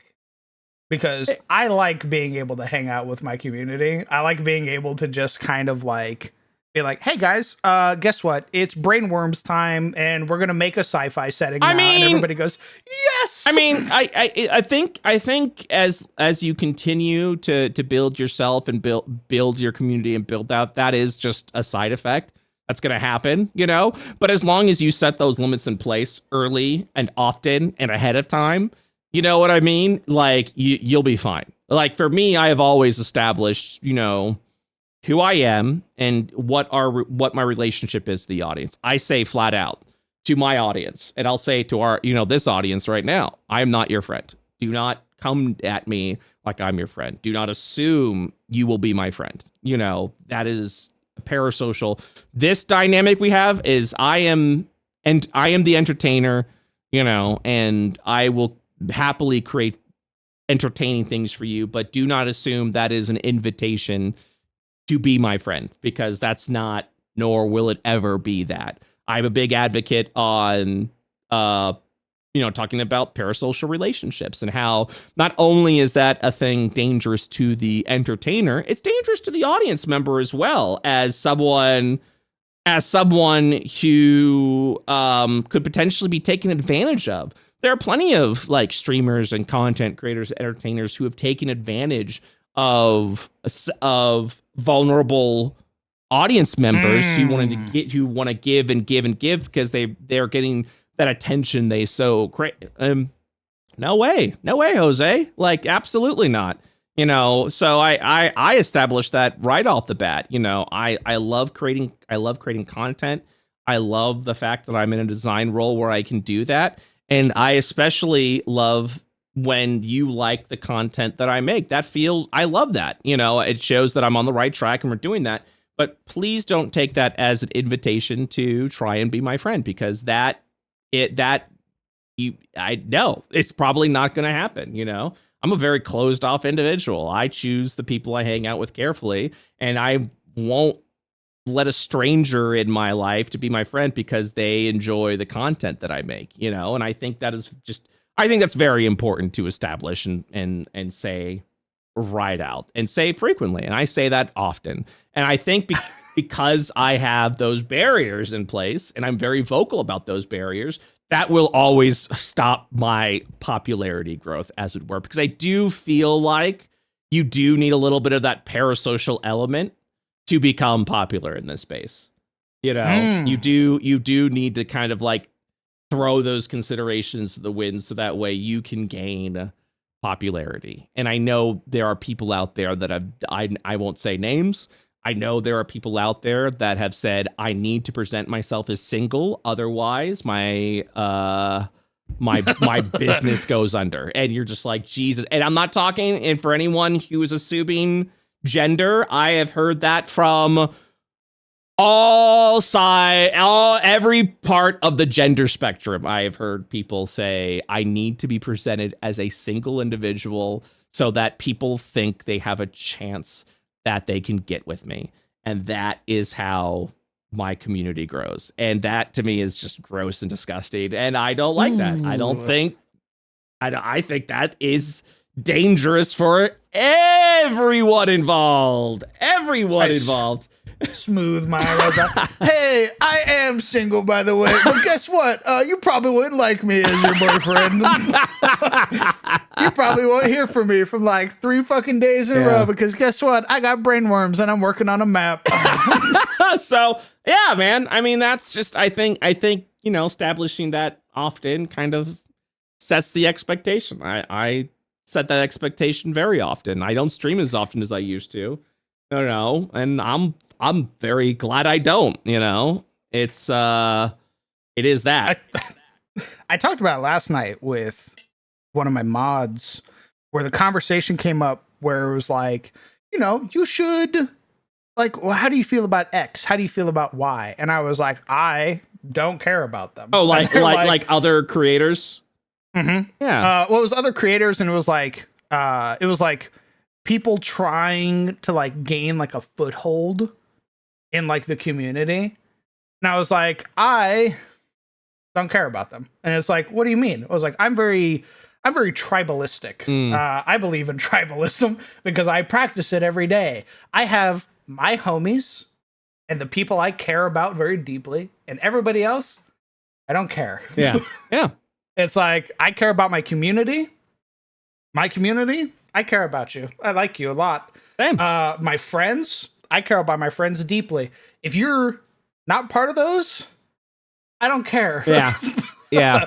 I don't care what you're doing. I don't care like what content you're making. I don't care what thing you just said, blah, blah, blah, blah, blah, who you are, whatever. If you're not part of the the things that I care about, I'm not going to put the energy or the effort out there to worry and or care about. Yeah, you. exactly.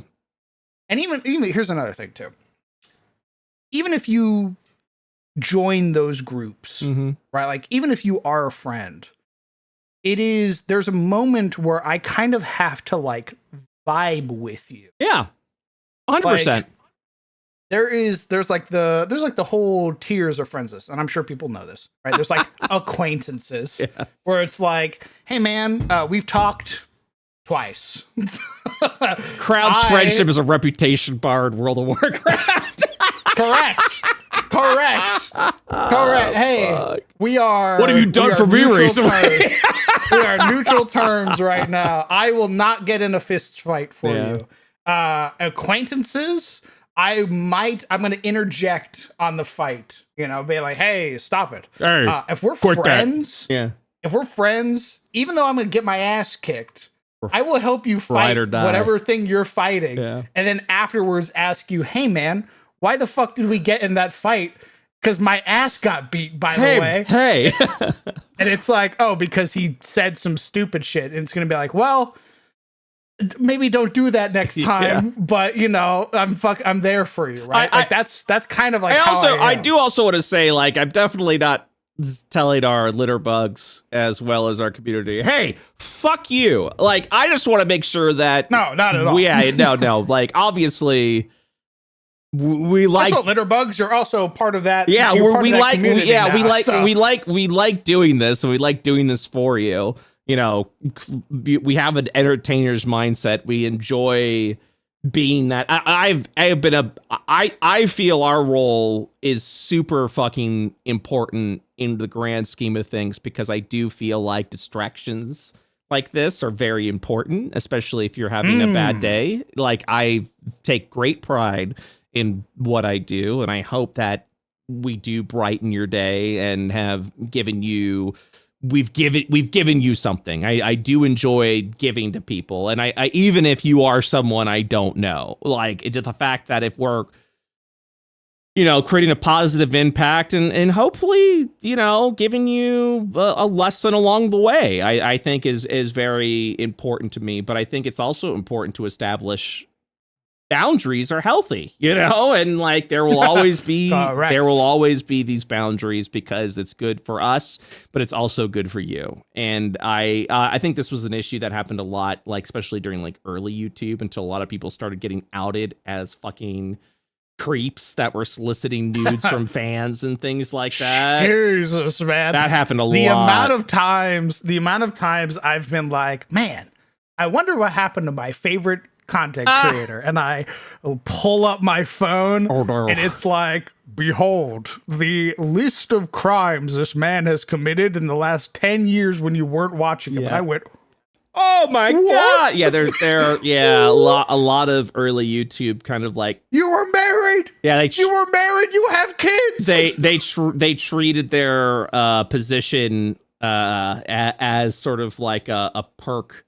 You know, they treat themselves like rock stars that can kind of get whatever they wanted from their audience. And to me, I just popularity is so fucking scary. Yeah. Well, no, I mean, it's just, you got to keep, again, I said this at the beginning, I have values that I follow. My values are that, yes, I will work hard. I will do whatever I can to build up and advance, but I will not do it by hurting other people, just period. And to remember that people are people. Treat them like people. Don't treat them like things. Don't treat them like objects, and don't do anything that hurts someone else. And we've had this conversation dozens of times where I go, it's really weird to me that you're a billionaire. It's really strange to me that you're a trillionaire. Correct. How the fuck did you get that much money if you didn't do something nefarious along the way, especially with how fast you get that? I don't need to be a billionaire. I don't need to be a trillionaire. My goal in life is very simple. I want to own a house that I have my say and do whatever I want with, and I want to have built a nest egg so that I don't have to worry about money. That should be something that we all strive for. You know what I mean? Like that. That's all I want. I want to one day be able to retire and not worry where the money's coming from. You know, if there ever comes a time where I can't do something, I would love the ability to step away and go, I'm going to be gone for 6 months. I'm going to be gone for a year, or I'm going to be gone forever. And I don't have to worry about where the money's coming from at that point. That's it. That's all I want. I don't need to be a billionaire. I don't need to be a trillionaire.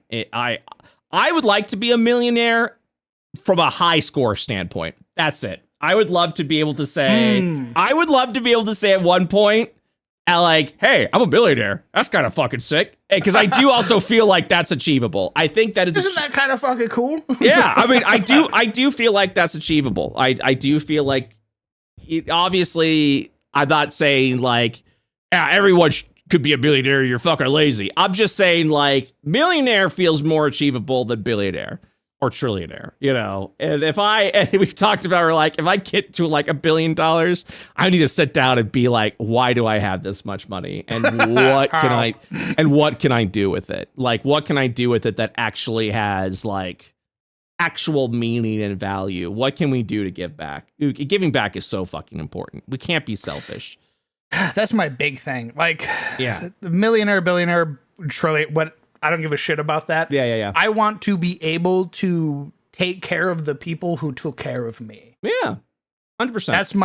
That's my big, I want to be able to give to the people who have given me so much. Yeah. I want to be able to think about my friends and be like, you know, their birthday's coming up, and they, you know, they've wanted this thing for a while.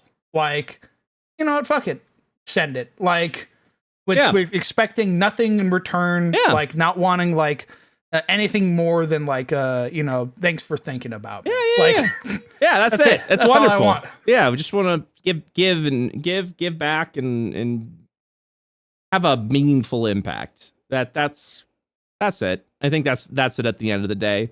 You know, it's like you just want to do something positive, and because it feels good, and it does. It feels good. Wow, what a heavy topic we got to. We went all around the world of heavy topics today. God damn, dude. Dumpy Delver right there. That's Dumpy Delvers right there, is when you're doing that kind of conversation. So yeah, that's, you know, and again, no one's perfect. No one's got it all together. It's a work. We're all works in progress. I think that should be something important to say. I'll never give up, you know, but I will never say like, yeah, everything's perfect. It's like, no, I'm a work in progress. I'm always been a work in progress. I'm constantly finding out new things about me and how to live with that. You know, it is. If you hear me say like, yeah, dude, I'm fucking awesome. That's purely that is just me. Purely a bit. Yeah, that was just me trying to keep this shit together. It's just me trying to keep it all together, man. Dude. When you hear me walk out and I go, "What's up, pussies?" I'm God. I'm God's greatest gift to this earth. I'm fucking jacked, man. That's a lie. That's me making myself feel good. I did want to say, on the topic of TTRPGs on a completely new left turn, did you see that you probably didn't see this, or someone probably did tell you this. I don't care. But they're working on a new class for 5e. A new class is finally fucking coming out. And it is what I thought it would be, which is the Scion. They're working on a Scion class. Well, I'll be damned. Mm-hmm. What you laughing about? What you laughing about? Oh, he's putting it on. He's putting the tinfoil hat on. I think it's in response to the talent. You think so? I think so. The talent has been out for years, dude. Not years. Yeah? Not years. When was it released? Like last year. You don't even fucking know. Like when was MCDM Talent released? He was still doing the fucking magazines. October 23rd, 2023. Years. Not 2 years. Not 2 years. But we're approaching it. I don't think. I think maybe. I think they saw the success of the talent. And they saw that people do want psionics. And they've been sitting on Scion for fucking 8. Scion was a UA thing that they were trying back in like when 5th edition first popped off. Every time the Scion has come out, it has not responded well, is the key thing. I remember 3E, they tried like real genuine efforts with the Scion, and every time it came out, people were like, nah, I'm good. Like we had 2 books about psionics in 3E, and people are like, nah, I don't like it. But it was so out there, and I love that. I love that we're going to do it. I think if I'm gonna put my tinfoil hat on, now that Perkins and Crawford's gone, I think these new designers are getting ready to like go buck wild. That's what I personally think. You think the old guard was holding them back? I think so. Dude, in 3E, I couldn't even tell how many new classes were coming out in 3E all the time. And some of them, hot garbage, didn't fucking matter. You didn't even think about it. They were like, yeah, we released the Knight, we released Spellblade. There were new classes were coming out all the fucking time in 3E. And then for some reason, we just did Artificer. And we're like, yeah, we're not going to do any more classes. That's bullshit. I'm not going to do any more classes. Yeah. Ew. You know what I mean? So yes, I feel that right now with Pathfinder, where Pathfinder's like, we're announcing the Necromancer and the Warden. And it's like, oh, cool. And then like 2 minutes later, they come back out and they're like, we're also announcing the Knight and the Spellblade. And it's like, dude, wait, hold on. And it's like, we're also announcing, and it's like, stop it. I know making a new class is hard to balance, but again, when you have a system that is incomplete to begin with, I feel like that is when you can absolutely play a little ball. You know what I mean? Just absolutely just go hog wild and just be like, all right, let's see what fucking sticks. Let's see what happens. I haven't looked at the Scion too much. I'm going to be honest with you. The Scion feels a lot like the Psy Warrior, and that is expanded as a spell. Very strong fighter subclass. Well, because they got energy dice and how many dice they have and all that shit. But they also have spell slots. I think, personally, Scions to me in 3E, they had spell points. They had a completely different way of casting spells than everyone else because it was a completely different school of magic. Psionics, for example, didn't follow the same rules as like anti-magic field and shit like that because it was completely different. This to me feels like another spellcaster. And like, I haven't read too much of it, so obviously, like maybe I'm thinking too much about it. But like, it just feels like another spellcaster. Like, I'm looking at the Scion spells. Most of them are the same fucking spells that have already come out. There are like a couple of new spells that they're introducing specifically for the Scion. But other than that, it just, to me, feels like a different spellcaster. And so, I mean, the Psionic Fighter or the Psi Fighter or whatever it is for the fighter subclass, it's just a Paladin subclass. Yeah, you get smites, and that's really it. Like they kept it safe. They kept it safe, and I understand why they kept it safe. And that's why I'm very excited to be working on IO5e. We're not being safe. We're just exploring shit and doing new stuff. Nice. And circling all the way back to that when we were talking about being disillusioned by D&D. I feel like I've gained so much. Like, I feel more accomplished working on IO5e, the little that we've worked on so far, than I have working on D&D. To the point where, like, when we're doing D&D stuff, I'm just like, man, I would much rather be like continuing to build my new system. And fucking tell me about it. Like, there have been so many moments. Like, it's gonna be even worse now. Like, I want to play Devil's Due way fucking more than I want to play Rime of the Frost. Oh, right, yeah. I still want to play Rime. I still want to run Rime, and I plan on doing that. You don't want to play it? You're out? No, I'll keep playing it. I will keep playing it. But I can tell you right now, I am way, way more interested in playing something that is entirely fucking new and weird. Like, dude, just that one combat of the entirety of Devil's Due, where like we had Carver going out doing his like bloodletting. We had Gubs out there or Bubs out there like summoning summoning wolves and their own little ethereal creatures and shit. And you had fucking Naomi out there, like Sybil out there just cursing creatures. So like, oh, guess what? You have you suck at everything now, by the way, because woe be upon ye. Like, that feels way fucking cooler. Than, okay, it's my turn.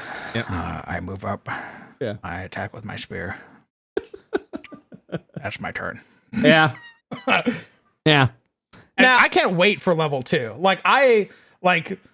Already looking at the Disciple, I can't wait for level 2. That's great. My favored blessing. I get like a reaction ability. I get a bonus action. You're fucked. You're fucked is what I'm saying. I'm fucked. You're gonna How am I Correct. fucked? How am I fucked?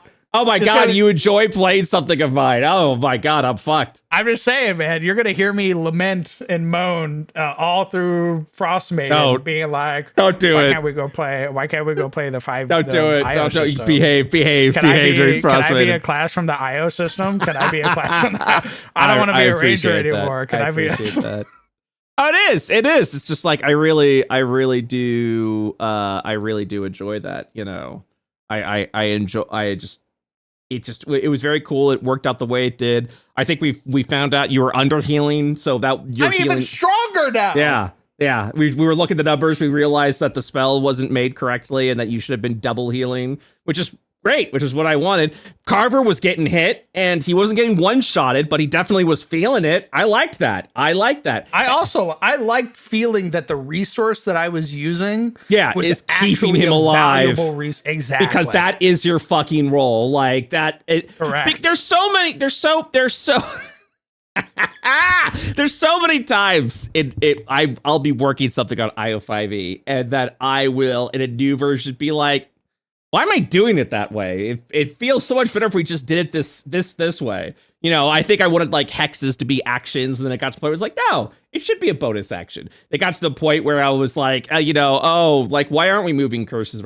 And because I think what I'm gonna do at level 2 is that the Hex Weaver has the ability as a bonus action just move the hex somewhere else. You move it to someone. Oh, just be like, all right, I'm moving this over here. I originally was gonna make the Hex Weaver as an action, being like, okay, it splits to 2, but they have to make a charisma save. Now I kind of want to like get rid of like combine 2 abilities together, and at level 2, be like, I cast a hex, and as an action, you know, I could do the damage at you, or as an action, there's another creature 30 away. I duplicate that hex on that creature.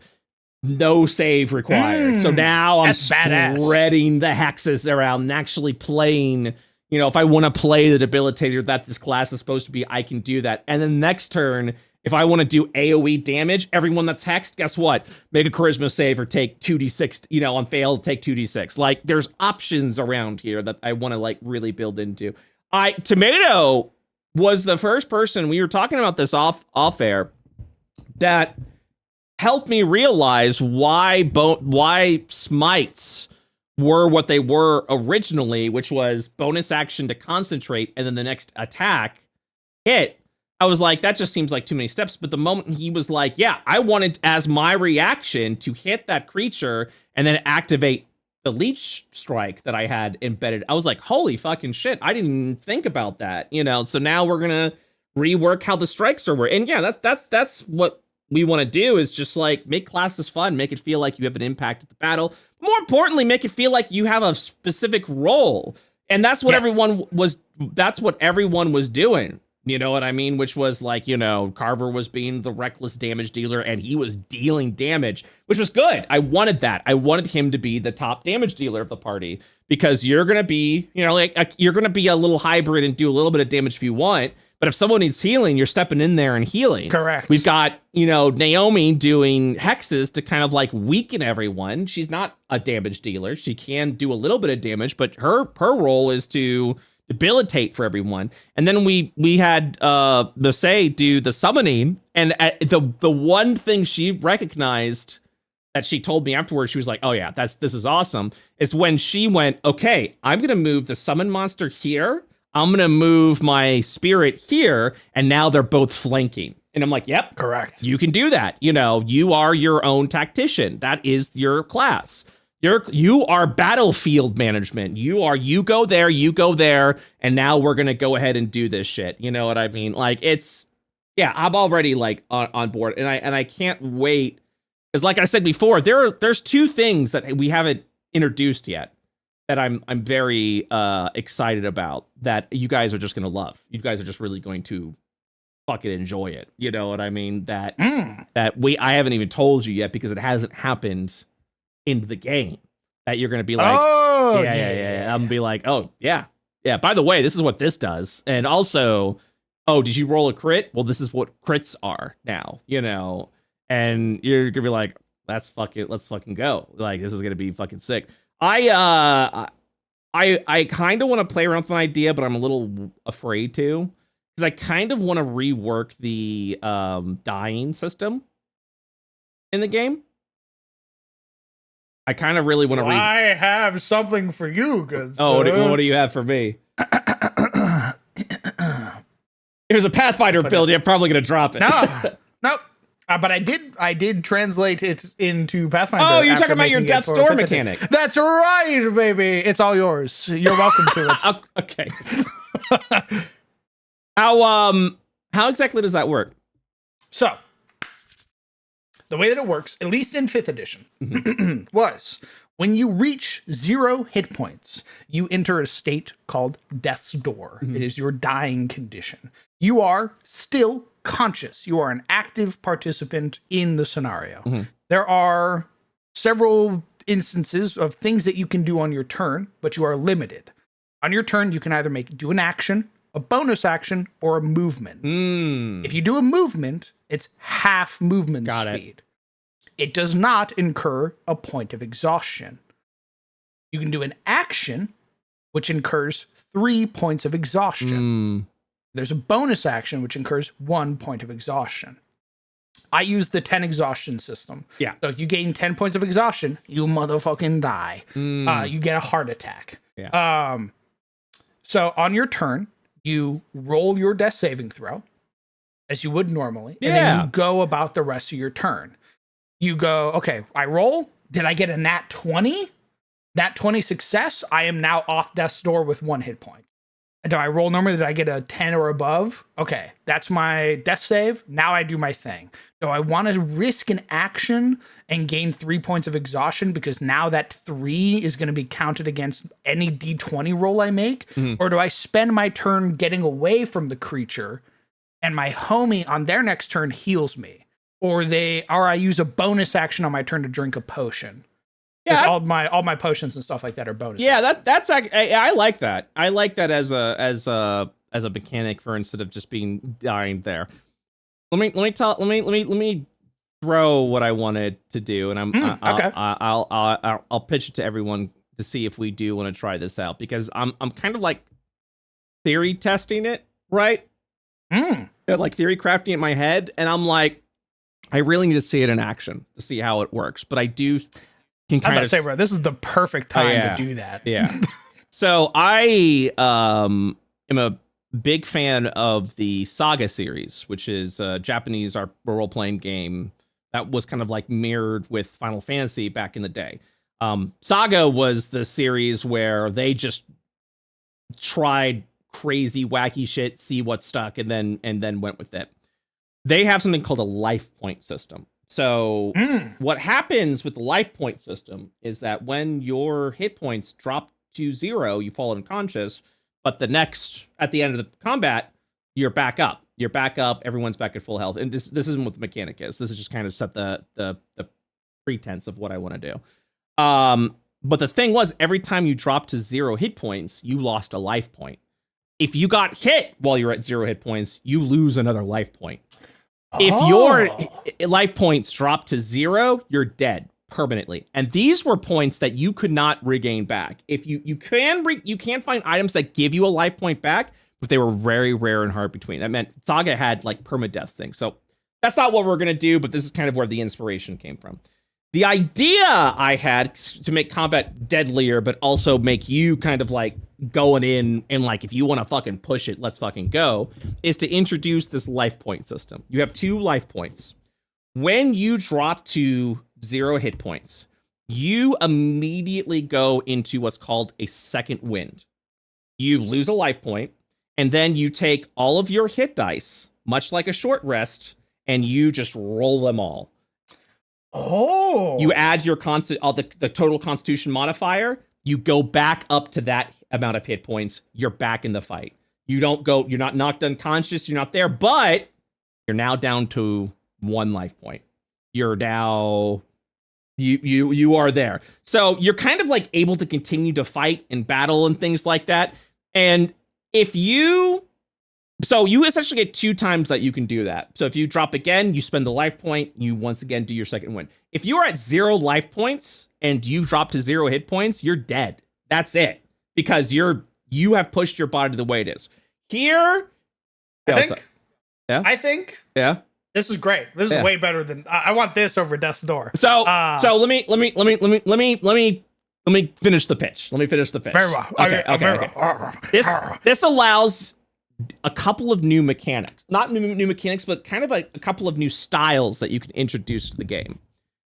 A character who has full life points is going to be a little scratched up, a little, they're going to be a little battle worn, but they're going to be fine. Once they lose a life point, you could literally have a character now look more worn down because they have essentially just kind of they have lost, they have taken some severe damage. So they immediately go into like, all right, okay, you can kind of see them bewildered, kind of like slash down there. Once they have no life points left, bloodied, bruised, beaten, just like you could see them really worn down. Like at any moment they can just keel over and fucking die. Like there is an actual narrative appearance to like how many life points you have to what you would genuinely look like. You can role play yourself a little bit more bewildered, beleaguered because you're exhausted. It puts you in a point where like at 2, you're like, let's go. I'm going to be a little reckless. I'm going to go fucking in. You lose your first life point. You're like, okay, it's all good. Like I lost a point, but I'm still in the fight and you might push. But once you get to that, like, okay, you have no life points left. You're going to feel yourself get a little more cautious with what you do. You're going to feel like, okay, if I drop to 0 hit points, there's no like, let's do some death saving. No, you're done. It's fucking over. You're at 0 hit points, 0 life points. You're dead. That is it. There is no death saves. There is nothing like that. You've witnessed yourself. You have pushed yourself to such a fucking limit at this point in time. You know exactly where you are in combat. My issue with 5e and death saving throws is once you get into the death saving throw, you realize I'm just going to wait for someone to heal me or I'm going to start rolling dice. And then if you want to be threatening, you have to play a little more aggressive where like, I hit you while you're down. Now you lost 2. I don't like that thing. You know what I mean? The other situation is that if you go down as a player, you have no incentive to pay attention to the game anymore. That's why I introduced Death's Door. Yeah. So in this system, you're in the game. Correct. You're always in the game. And if you get to 0 if you are at 0 life points, things are getting a little terrifying. Okay. When you complete a long rest, you regain 1 life point. You don't regain all your life points. You regain 1 life point. I know what you're saying. You think you should never regain life points. No. No, I think to really sell the kind of like whimsical Final Fantasy adventure that I know you want. Yeah. To really put an emphasis on towns and cities. Yeah. You should make it that you need a fucking week to gain a life point back. You need rest. You need to rest in a good location. You need to have like access to good food, water. I think like people tending to you. I think that's a good optional rule set to be introduced. And I think that's way better than the realism, gritty. That was just absolute bullshit. Yeah, this makes more sense because it makes life points more. It makes you a little bit more cautious when you go in there, and then this is a better, grittier realism where you do the reason why I'm not doing that is because I know a player's mindset, and if you tell them you have to wait a week to do anything, they're gonna be like, I hate it. Like I don't want to.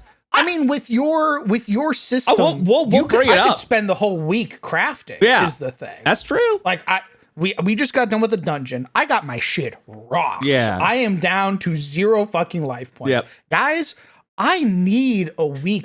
So that's why I'm saying I think it works good as an optional rule set if that is the kind of narrative that you want the game to feel like, where you want downtime. You want that downtime to happen. You want the crafting rule. It's very much like when I talked about the optional rule set for when you finally choose your specialization at level 5. it's like a 6-month ordeal because you're going through training, you're going through a story mode, you're letting the story breathe a little bit, you're letting the enemy kind of advance their plans more, you're doing crafting, you're preparing for the next chapter.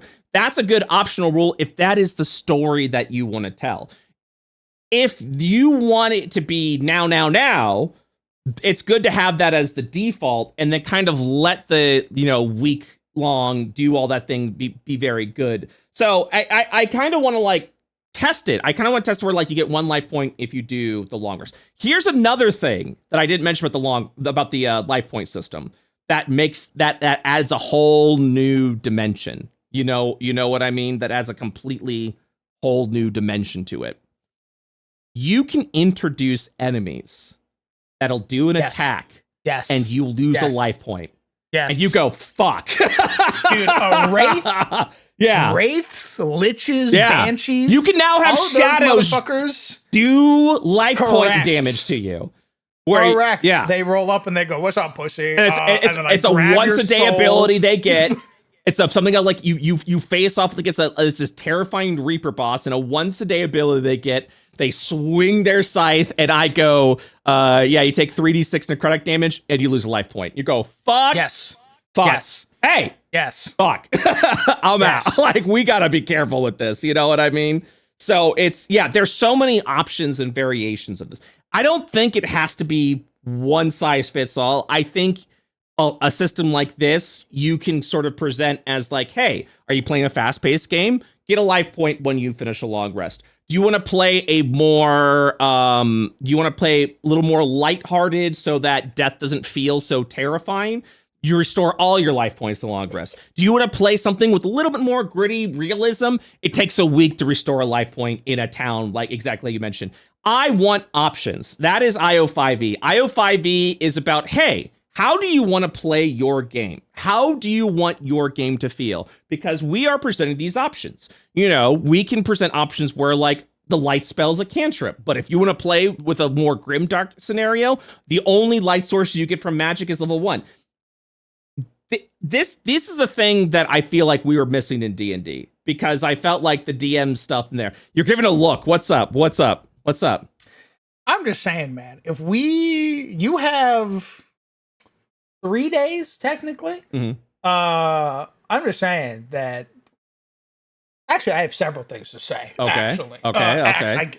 I put my soapbox down. Okay. I have several things to say. Okay. One, I better see you. You're not doing anything this weekend. You better be working on this. Of course I'm working. It's already done. What are you talking about, dude? Because I want to see this come Monday. 2, do you think?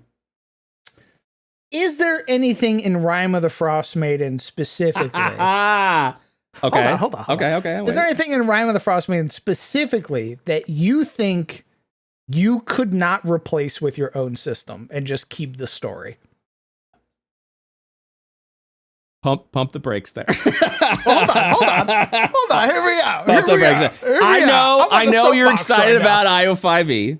Whoa. Hold on. I'm just saying. I get what is a module but just a story? Okay, I will say this.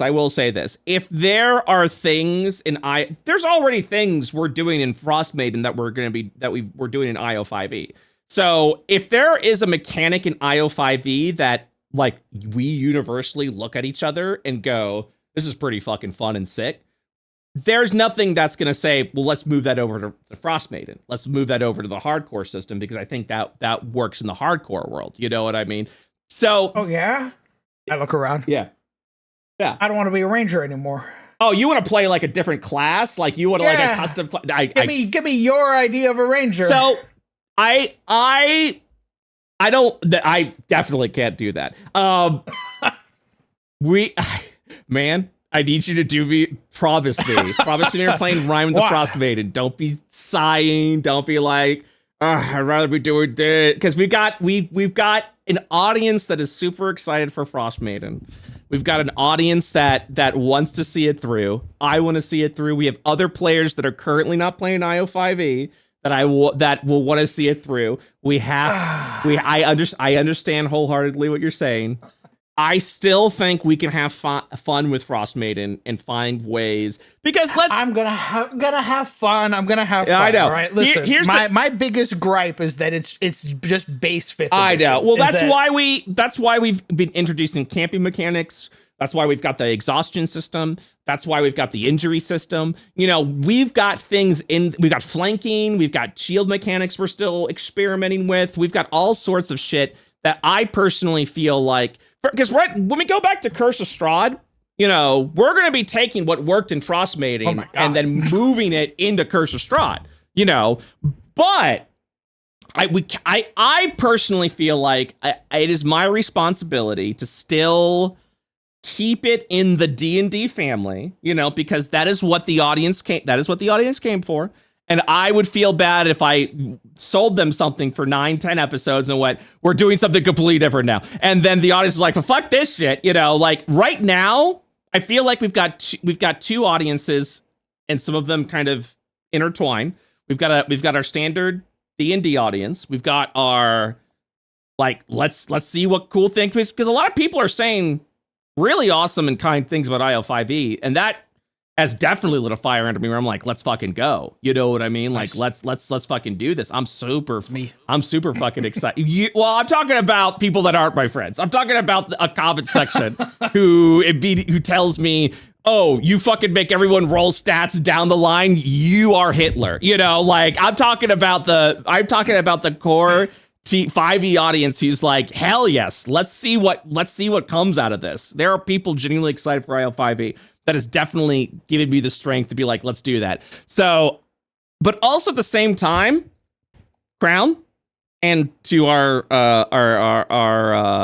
fucking litter bugs, like, I have to have a D&D centric game. So people go, ooh, I love Rime of the Frost Maiden. Oh, hardcore rules. That's kind of spicy. What's that? Okay. So it's like a harder version of D&D. That's cool. And then as we play along and they become part of the community, they go, what else is he working on? IO5e, what's that? Oh, shit.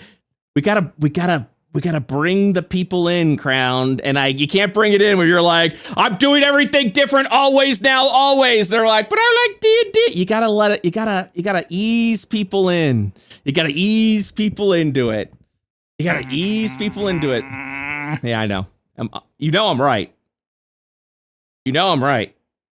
You know I'm right. I hate it here. D&D's the gateway to get people into IO5e.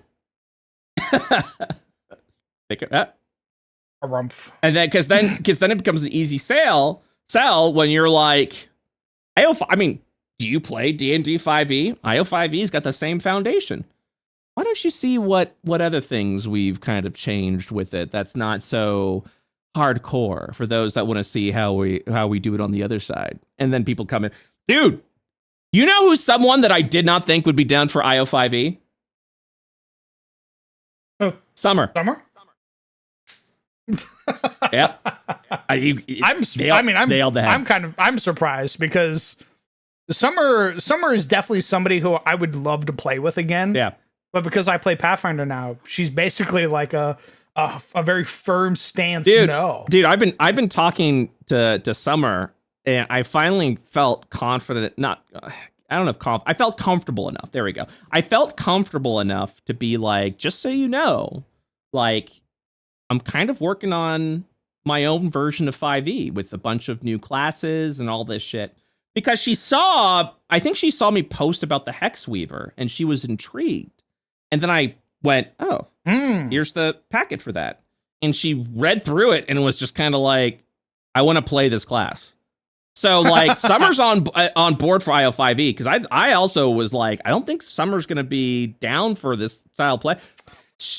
They were good to go. Like I'm like, oh my fucking God. Like I was bringing up things we were doing with the Invoker, and they were like, I want this. I want more of this. I want to do all of this shit. You know what I mean? So like, damn, there are people who like they're digging their heels, and that would dig their heels in the ground if I came to them and was like, it's completely different. Fuck D&D. You gotta be like, I mean, it's gotta be a comfort, because people do not like change. Let's be real. People don't like change. And like I said before, when we were doing the surveys, the one thing that people said to me were like, I want to play 5e, but I don't want to do it with wizards at the helm. And so, but also I don't want to learn a brand new system. IO5e solves all of that, you know, because it's like, oh yeah, you played D&D, right? Well, come over here and see how we do it, you know, and see the little changes we've made along the way to kind of change the experience, because people are disillusioned with D&D right now. I think they're disillusioned. I think they're I was disillusioned. You were disillusioned. We played it because that's what we knew, but it wasn't giving us that charge. You know what I mean? It wasn't kind of like giving us that charge. So I have to finish Frost Maiden. I have to finish Curse of Strahd. If I do not finish these games, I will be known as someone who does not finish it, and people will not have faith in me as a showrunner. Because when Pipe Dreamers died, and then other games, like, you know, we're on pause for Deadbeats and Shadow's Breach while we work on things behind the scenes, you know, and, you know, other like Dawn of Ganymede, I was like, I'm good with one season. I really don't want to do any more than this. That people are starting to get this. I'm fearful. People are starting to, I'm starting to earn this reputation as someone who starts stuff but doesn't finish it. And so for me, and then around that same time, we didn't finish Lost Mines. I mean, we finished Lost Mines, but we didn't continue to fan Delver and Below. So, well, I mean, we finished Lost Mines, yeah. But some people were, because what I also was like, oh, we're gonna do fan Delver and Below, and then after thinking about it more, I was like, you know what? I think we're better going to a new narrative, new story. And that's on me. I just need to communicate things better when we get to like a wrap up point where I'm like, hey, we'll come back, you know, either we'll come back to this or we're not going to come back to this. I don't think that's a you thing, brother. Remember, it's all scheduling conflict. Well, I know I get that. But also, again, like, you know, we have it on record now that it's like, what if we just did IO5e all the time? You know, like with Ice Smith. Well, I mean, so yeah, but also I feel like it's a real big ask for the audience if we immediately went, we're going to shift things over. Also, ask them right now. Yeah. Ask them right now. No. Well, this is what Devils do. Devils do is the play test. And so we're still in the play test, man. I can't just copy paste everything. Yeah, I can't do that.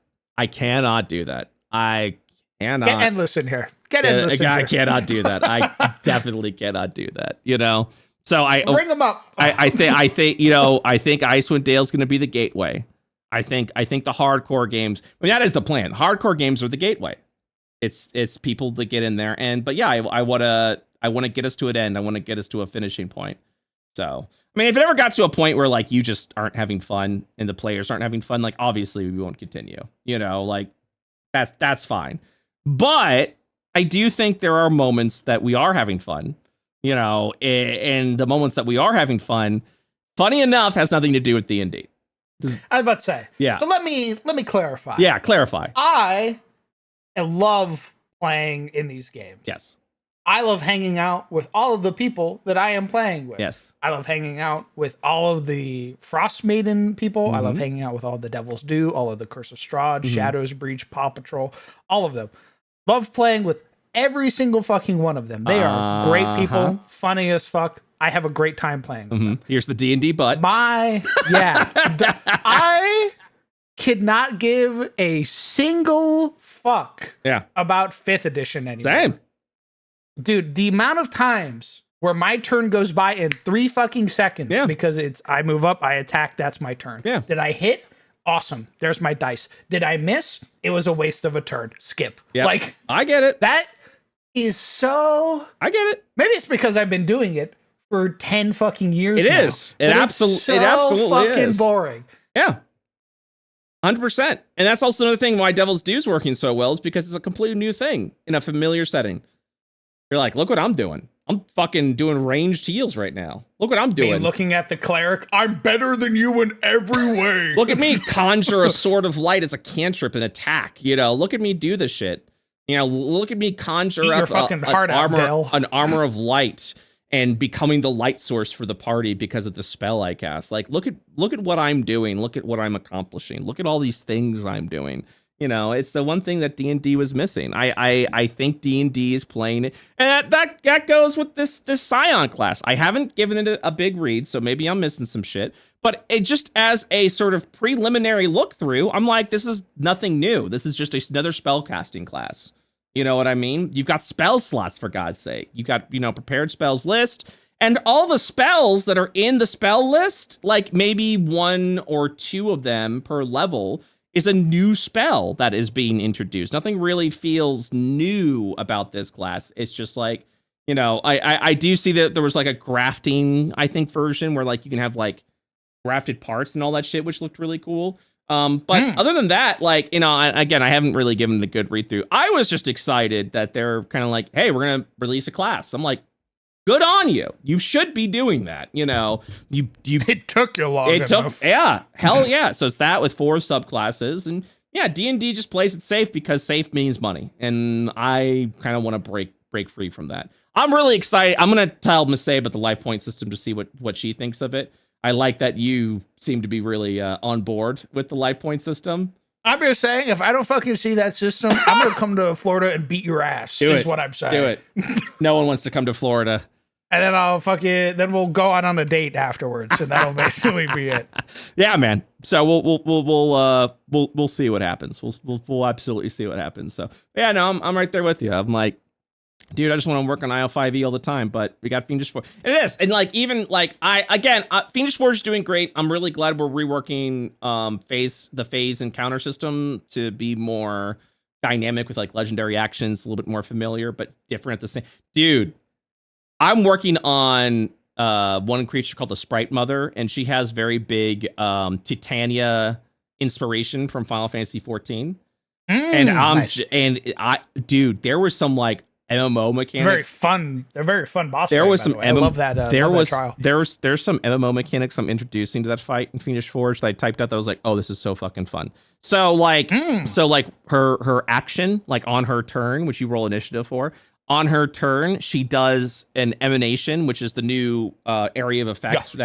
So she does an emanation where all other creatures take damage. Like you just roll dice, you take damage, no saving throw, but it is divided among all the creatures that's in the emanation. So you kind of have to do this whole like be close so that you can minimize the damage impact. Nice. Yeah. So, but then as a bonus action, she marks a creature.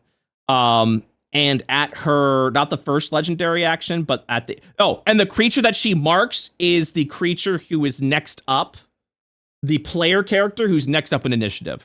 That is the creature that gets marked. And that is because they need to, at that point, move away to someplace else. Because not on the first legendary action, but like the second or third legendary action, she does something called like Midsummer's Nightmare, where every other creature from that marked creature in an emanation gets targeted by this charm effect. Nice. So you kind of have to like find a way to like get away from everybody. So when that goes off, it doesn't target anyone, because then right afterwards, she does a legendary action that is like a charisma save, but it targets only one creature. However, it targets one creature plus creatures who are currently charmed by her. So that means if you failed that mechanic, multiple people are taking damage, and the charmed creatures automatically fail that saving throw. So as a punishment for that. So we're introducing some really fun mechanics built into just the fucking core D&D system with sort of this like build-in shit with like the different phases. Like there's a transition phase where the marked creature gets restrained and has like 30 hit points of damage, and she does her action as normal. And then you have to like get this marked creature out of the restrained vines, because at the end of the next turn, when she transitions into phase 2, the marked creature, if they are still restrained, takes damage equal to double the amount of hit points left of the the vines that have tied you in there. So you kind of have to like get them to break out. Yeah, so you have to get them to break out or try and get the hit points down enough so the damage doesn't really matter that much. And then at that point, she conjures up like 3 like plant creatures that she then uses legendary actions to command them to move and take different actions. Nice. Yeah, and if you kill those plant creatures, it specifically also mentions that when she does that with legendary action, they become marked, and she can only do legendary actions on non-marked creatures. So you're not moving the same creature around. She's essentially controlling all 3 of them. But if you kill a creature, you're effectively taking away from her legendary actions. So her offensive ability goes down. So you kind of get to decide, okay, should we just burn her and just like kill her right out? Or should we kind of like knock down these creatures so we knock down those legendary actions and she's not doing as much damage? So there's a lot of thought that is going into the Sprite Mother, but these are all like 60-70% like D&D mechanics with like legendary actions, bonus actions, actions, marking, things like that. Things that you're thinking outside the box, but still working with the same D&D mechanics. Yeah, exactly. And that's why I'm just kind of like, sounds great. Well, and that's where I'm like, part of me is just like, you know, Wizards is never going to do anything risky. They're always going to play it safe because safe is what makes money. And that's why third parties should exist so that we're making. I mean, it's not the 70s and 80s anymore, right? There's no like discovering what new risk can I take? Like, why would I run the risk of trying something new when they're just going to keep buying the same like starter edition box every fucking time? Bastards. Exactly. You know, being safe is making money. That's why when IO5e sneaks up on you and then it comes out and enough word has spread, you know, it's gonna be like, oh, fucking shit. Like I think IO5e has a lot of potential to be up there as one of the big 5e systems. You know what I mean? Especially if Wizards moves on to a 6th edition and IO5e comes at that point. Like, you know, I personally am hoping for like a Pathfinder kind of change. You know what I mean? Like a Pathfinder impact, but we'll see what happens. I mean, that's if it does, great. If it doesn't, hey, that's fine. You know, but all in all right, we're done. I was really trying to do us a 2-hour story. And once again, and we did not get to do a D&D horror story. I am so I was like, all right, we're gonna get it. We're gonna get it early. We're not gonna do Am I the Asshole? We're gonna do the D&D horror story. And yet again, once again, we went on so many fucking tangents. Not that I'm complaining. We tried, man. We tried. You got me in this motherfucking call. I ain't gonna let you do nothing but talk. You're gonna fucking talk, man. So, guys, thank you so much for watching. If you want to support what we do, you can join us, be a member over on our YouTube, Dumpster Delvers. Be sure to subscribe. We got to 1,100 subscribers, which is fucking awesome. If you want to support what we do, you can also join our Patreon. Definitely would love if you joined the Patreon. That is what pays the bills when it comes to the podcast. It's what keeps a roof over Crown's head. I mean, correct. Yeah, it does. You know, blessed Momo's heart. But yeah, absolutely. You can join. You can join to get our MP3s. A higher tier to get our Inside the Dumpster, which we will be reading the D&D horror story, which is kind of a combination of Am I the Asshole as well as an RPG horror story. Ooh, so, okay. Something to look forward to if you are on the Patreon. We also have a tier where you get to watch a video cast of us doing Into the Dumpsters, which has been reacting really well. And if you really want to be generous and join Grandma's Garage Sale, you get to do a weekly shout out, like the presumptuous critic who says, "Lovely talk show as always. I presume as this message is pre-written, and especially agree with Crown's perspective. I'm sure future me will not regret this statement." Essentially, they went all in on whatever your perspective was today. They said, "I agree with it." Oh, nice. Yeah. Cool. Yeah. So they rolled. I didn't say anything heinous. Yeah. They rolled the dice to make sure you weren't going to do that, and you know what? It paid off. Wow, that is. Holy shit! That is a lot of faith. Yeah, I did not deserve that. They paid off. They fucking paid it off, man. Absolutely paid it off. That's so fucking That's the good. riskiest thing you've ever done in your life. And once again, shout out to Burning Jackal, who says, come join the Patreon at Grandma's Garage Sale if you can. You get to hear the unedited version of the podcast from the previous week. P.S. in case it helps, last week of the month, I'll do an AMA reminder. Okay. There you go. Sounds good. Oh, thank you. Actually, that'd be great because I'm like, I'm going to answer that. And then I end up doing something. Absolutely do that. Yeah. You also get, we do a monthly AMA where you get to ask a question every month and then we do our best to answer it in a nice little private channel. So yeah, that's it. That's some good stuff. And like I said before, our first uncensored podcast, which was last week where I had to cut out like 30 minutes of it, is up on the Patreon. So if you want to know what you missed because you didn't get to watch last week's episode live, join the Patreon and you'll get full access. I mean, you don't gotta to that. Gotta. Do it. Like, Fucking do it. Fucking do it. All right. Thank you guys so much for watching. We'll see you all the next time. Bye-bye. Bye-bye.